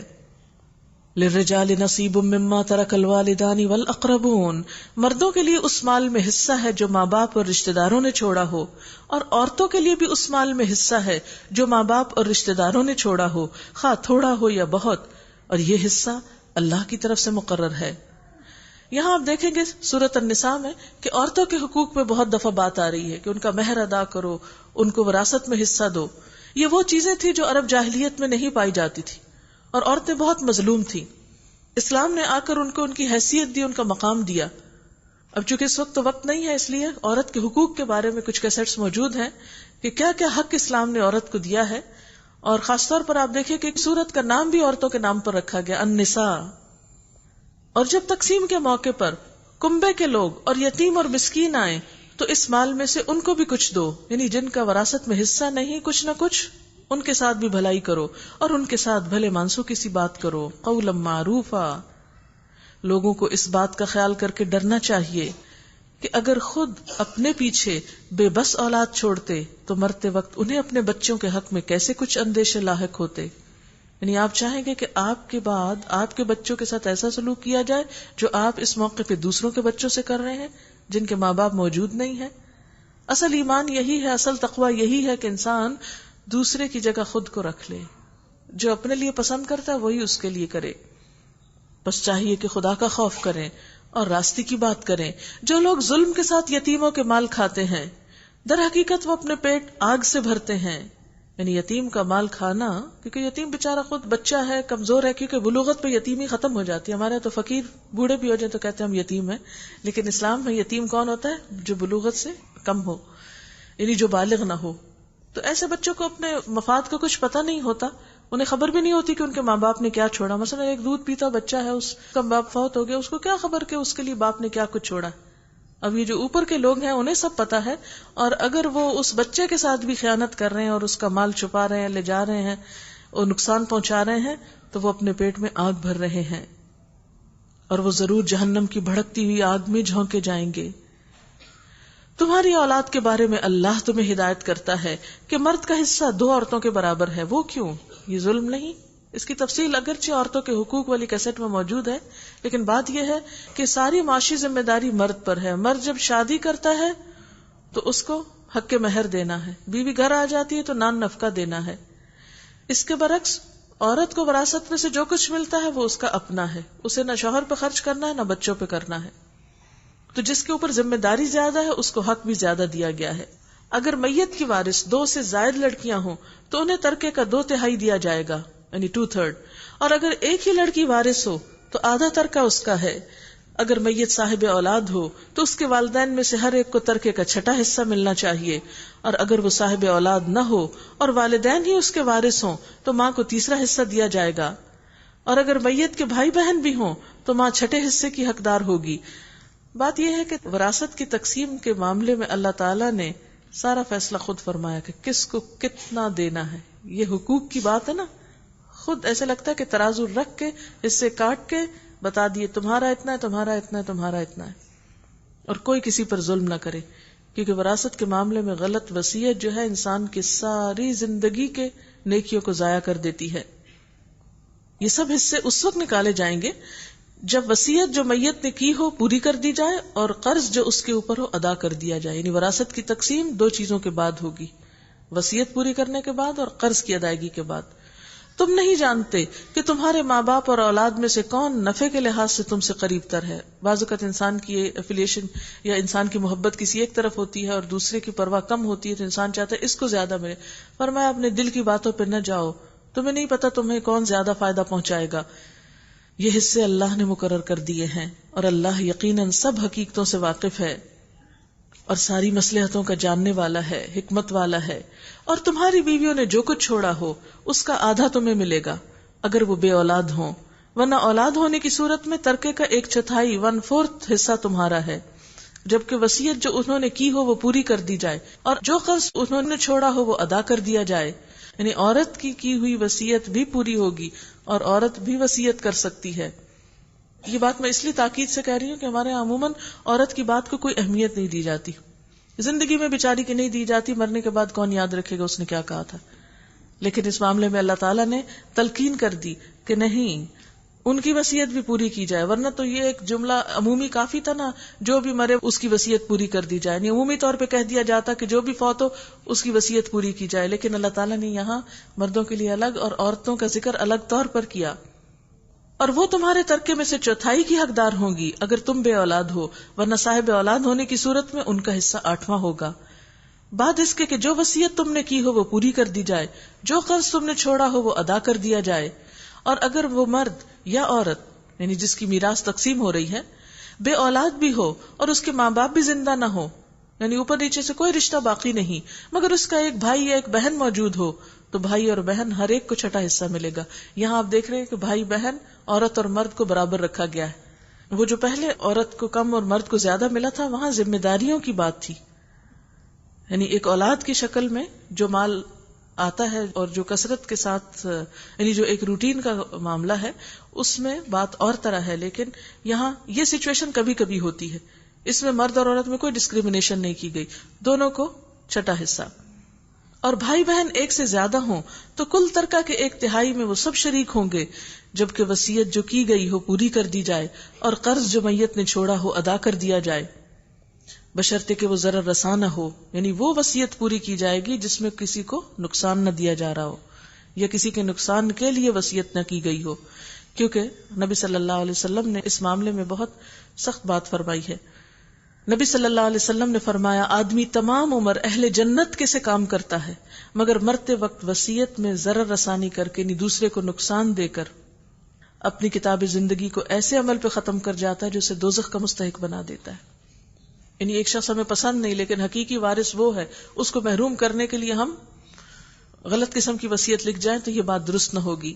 اب دیکھیں انسان خود تو جا رہا ہے، مال تو پیچھے رہ گیا، کوئی بھی لے، آپ کو اس سے کیا فرق پڑتا ہے؟ تو بہتر ہے وہ شریعت کے فیصلوں کے مطابق ہو. جب ہم نہیں رہے تو ہمارا مال ہمارے فائدے کا تو نہیں ہے. اس لیے اللہ کی نافرمانی کر کے غلط وصیتیں لکھنا اور کچھ لوگوں کو فیور کرنا اور کچھ لوگوں کو حق سے محروم کر دینا، یہ کسی انسان کے لیے تو نقصان دہ نہیں، خود کرنے والے ہی کے لیے نقصان دہ ہے. یہ حکم اللہ کی طرف سے ہے اور اللہ دانا و بینا ہے اور نرم خو ہے. یہ اللہ کی مقرر کی ہوئی حدیں ہیں. جو اللہ اور اس کے رسول کی اطاعت کرے گا اسے اللہ ایسے باغوں میں داخل کرے گا جن کے نیچے نہریں بہتی ہوں گی اور ان باغوں میں وہ ہمیشہ رہے گا اور یہی بڑی کامیابی ہے. اور جو اللہ اور اس کے رسول کی نافرمانی کرے گا اور اس کی مقرر کی ہوئی حدوں سے تجاوز کر جائے گا اسے اللہ آگ میں ڈالے گا جس میں وہ ہمیشہ رہے گا اور اس کے لیے رسوا کرنے والی سزا ہے. اور یہ حکم کس کے بعد آ رہا ہے؟ وصیت کی تقسیم کے بعد آ رہا ہے. جو اس قانون کی پابندی کرے گا اس کے لیے تو آئندہ باغ ہیں تیار. اور جو اس معاملے میں کسی کے ساتھ بھی ظلم اور زیادتی کرے گا، جیسے عموماً ہمارے مسلمان معاشروں میں عورت کو وراثت میں حصہ نہیں دیا جاتا یا زبردستی اس سے فیور لکھوا لیا جاتا ہے، تو جو شخص جان بوجھ کر ایسا کرے گا وہ اپنی آخرت کا سودا کرے گا، خود ہی کو نقصان دے گا. تمہاری عورتوں میں سے جو بدکاری کے مرتکب ہوں ان پر اپنے میں سے 4 آدمیوں کی گواہی لو، اور اگر 4 آدمی گواہی دے دیں تو ان کو گھروں میں بند رکھو یہاں تک کہ انہیں موت آ جائے یا اللہ ان کے لیے کوئی راستہ نکال دے. اور تم میں سے جو اس فعل کا ارتکاب کریں ان دونوں کو تکلیف دو، پھر اگر وہ توبہ کر لیں اور اپنی اصلاح کر لیں تو انہیں چھوڑ دو کہ اللہ بہت توبہ قبول کرنے والا اور رحم فرمانے والا ہے. یہ حکم زنا کی حد کے حکم کے آنے سے پہلے کا ہے، بعد میں جب وہ حکم آ گیا تو یہ منسوخ ہو گئی. انما التوبة علی اللہ للذین یعملون السوء بجہالہ. ہاں یہ جان لو کہ اللہ پر توبہ کی قبولیت کا حق انہی لوگوں کے لیے ہے جو نادانی کی وجہ سے کوئی برا فعل کر گزرتے ہیں اور اس کے بعد جلدی ہی توبہ کر لیتے ہیں. ایسے لوگوں پر اللہ اپنی نظر عنایت سے پھر متوجہ ہو جاتا ہے، اور اللہ ساری باتوں کی خبر رکھنے والا ہے اور حکیم و دانا ہے. مگر توبہ ان لوگوں کے لیے نہیں ہے. توبہ کس کے لیے نہیں ہے؟ جو برے کام کیے چلے جاتے ہیں، یہاں تک کہ جب ان میں سے کسی کی موت کا وقت آ جاتا ہے اس وقت کہتا ہے کہ اب میں نے توبہ کی. اور اسی طرح توبہ ان کے لیے بھی نہیں ہے جو مرتے دم تک کافر رہیں. ایسے لوگوں کے لیے تو ہم نے دردناک سزا تیار کر رکھی ہے. جیسے حدیث میں آتا ہے نا کہ ان اللہ یقبل توبۃ العبد ما لم یغرغر. اللہ بندے کی توبہ اس وقت تک قبول کرتا ہے جب تک کہ آثار موت شروع نہ ہو، لیکن جب موت کے فرشتے انسان دیکھ لیتا ہے اور گھبرا اور ڈر کے توبہ کرتا ہے تو اس وقت پھر توبہ نہیں قبول ہوتی. یا ایھا الذین آمنو، اے لوگو جو ایمان لائے ہو، تمہارے لیے یہ حلال نہیں کہ زبردستی عورتوں کے وارث بن بیٹھو. عرب جاہلیت میں یہ طریقہ تھا کہ اگر شوہر فوت ہو جاتا تو اس کی بیوی کو گھر سے نہیں نکلنے دیتے تھے، اس کو بھی مال وراثت کی طرح تقسیم کرتے تھے. تو اس چیز سے منع کیا جا رہا ہے کہ تم زبردستی عورتوں کے وارث مت بن بیٹھو. اور نہ یہ حلال ہے کہ انہیں تنگ کر کے اس مہر کا کچھ حصہ اڑانے کی کوشش کرو جو تم انہیں دے چکے ہو. یہ کتنی عام زیادتی ہے نا ہمارے معاشرے میں کہ عورتوں کو مجبور کر کے ان کا مہر یا ان کو دیا نہیں جاتا یا پھر معاف کرا لیا جاتا ہے. تو ایسی معافی بھی کیا معافی جو دوسرا دل سے معاف نہ کرے. ہاں اگر وہ کسی صریح بد چلنی کی مرتکب ہوں تو پھر شوہر جو ہے وہ حق کے مہر روک سکتا ہے کیونکہ وہ شوہر کے خاص حق میں خیانت کر رہی ہے. اسلام کا ایک اصول ہے لا ضرر ولا ضرار، نہ کسی کو نقصان دو اور نہ نقصان اٹھاؤ. اگر ایک فریق جو ہے عہد پورا نہیں کرتا تو پھر دوسرے کے لیے بھی کمپنسیشن کی گئی. ان کے ساتھ بھلے طریقے سے زندگی بسر کرو. اتنی خوبصورت ہے یہ آیت جو عورتوں کے تمام حقوق کے لیے جامع آیت ہے. وعاشروہن بالمعروف. یہ کریں کہ نہ کریں، یہ ٹھیک ہے یا نہیں ہے، ایسا کریں یا ویسا کریں، بہت سارے سوالوں کا جواب ہے اس آیت میں. وعاشروہن بالمعروف. عورتوں سے وہ معاملہ کرو جو معروف ہے، درست ہے. اور معروف یعنی جانا پہچانا ہے، جس میں کوئی قباحت نہیں، کوئی برائی نہیں، یعنی جو ظلم و ستم سے خالی ہے، جو ایک شریفانہ معاملہ ہے. اگر وہ تمہیں ناپسند ہو تو ہو سکتا ہے ایک چیز تمہیں پسند نہ ہو مگر اللہ نے اسی میں بہت کچھ بھلائی رکھ دی ہو. تو تھوڑی تھوڑی بات پہ بیوی کو ناپسند کر کے اسے گھر سے نکال دینا، اسے پریشان کرنا، یہ کسی شریف انسان کا کام نہیں ہو سکتا. ایک مومن مرد کا اخلاق کیا ہے کہ ناپسندیدگی کے باوجود بھی اپنی سوچ کو مثبت رکھے، پازیٹو رکھے کہ اگر یہ چیز درست نہیں بھی تو یہ دوسری خیر و بھلائی بھی تو ہے نا اس میں. یعنی خامیوں کو ہی دیکھتے رہنے کی بجائے اس کی کوئی خوبی تلاش کر لو. اور اگر تم ایک بیوی کی جگہ دوسری بیوی لے آنے کا ارادہ ہی کر لو تو خواہ تم نے اسے ڈھیر مال ہی کیوں نہ دے رکھا ہو، یعنی پہلی بیوی کو اس میں سے کچھ واپس نہ لینا. کیا تم اسے بہتان لگا کر اور سری ظلم کر کے واپس لوگے؟ اور آخر تم اس سے کس طرح لوگے جبکہ تم ایک دوسرے سے لطف اندوز ہو چکے اور وہ تم سے پختہ عہد لے چکی ہیں. اور جن عورتوں سے تمہارے باپ نکاح کر چکے ہوں ان سے ہرگز نکاح نہ کرو مگر جو پہلے ہو چکا سو ہو چکا. انہ کان فاحشۃ ومقتا وساء سبیلا. در حقیقت یہ ایک بے حیائی کا فعل ہے، ناپسندیدہ ہے اور برا چلن ہے. اسلامی قانون میں یہ فعل فوجداری جرم ہے. کون سا فعل؟ کہ باپ کی بیوہ سے سوتیلے بچے جو ہیں وہ نکاح کریں. آیت جو ہے وہ آگے چل رہی ہے، اصل میں اگلی آیت سے متعلق ہے، تو اس لیے اس کو آگے کے ساتھ ملا کے پڑھیں گے کیونکہ محرمات کا ذکر آ رہا ہے اس میں. وآخر دعوانا ان الحمد للہ رب العالمین. سبحانک اللہم وبحمدک نشہد ان لا الہ الا انت نستغفرک ونتوب الیک. والسلام علیکم ورحمۃ اللہ وبرکاتہ.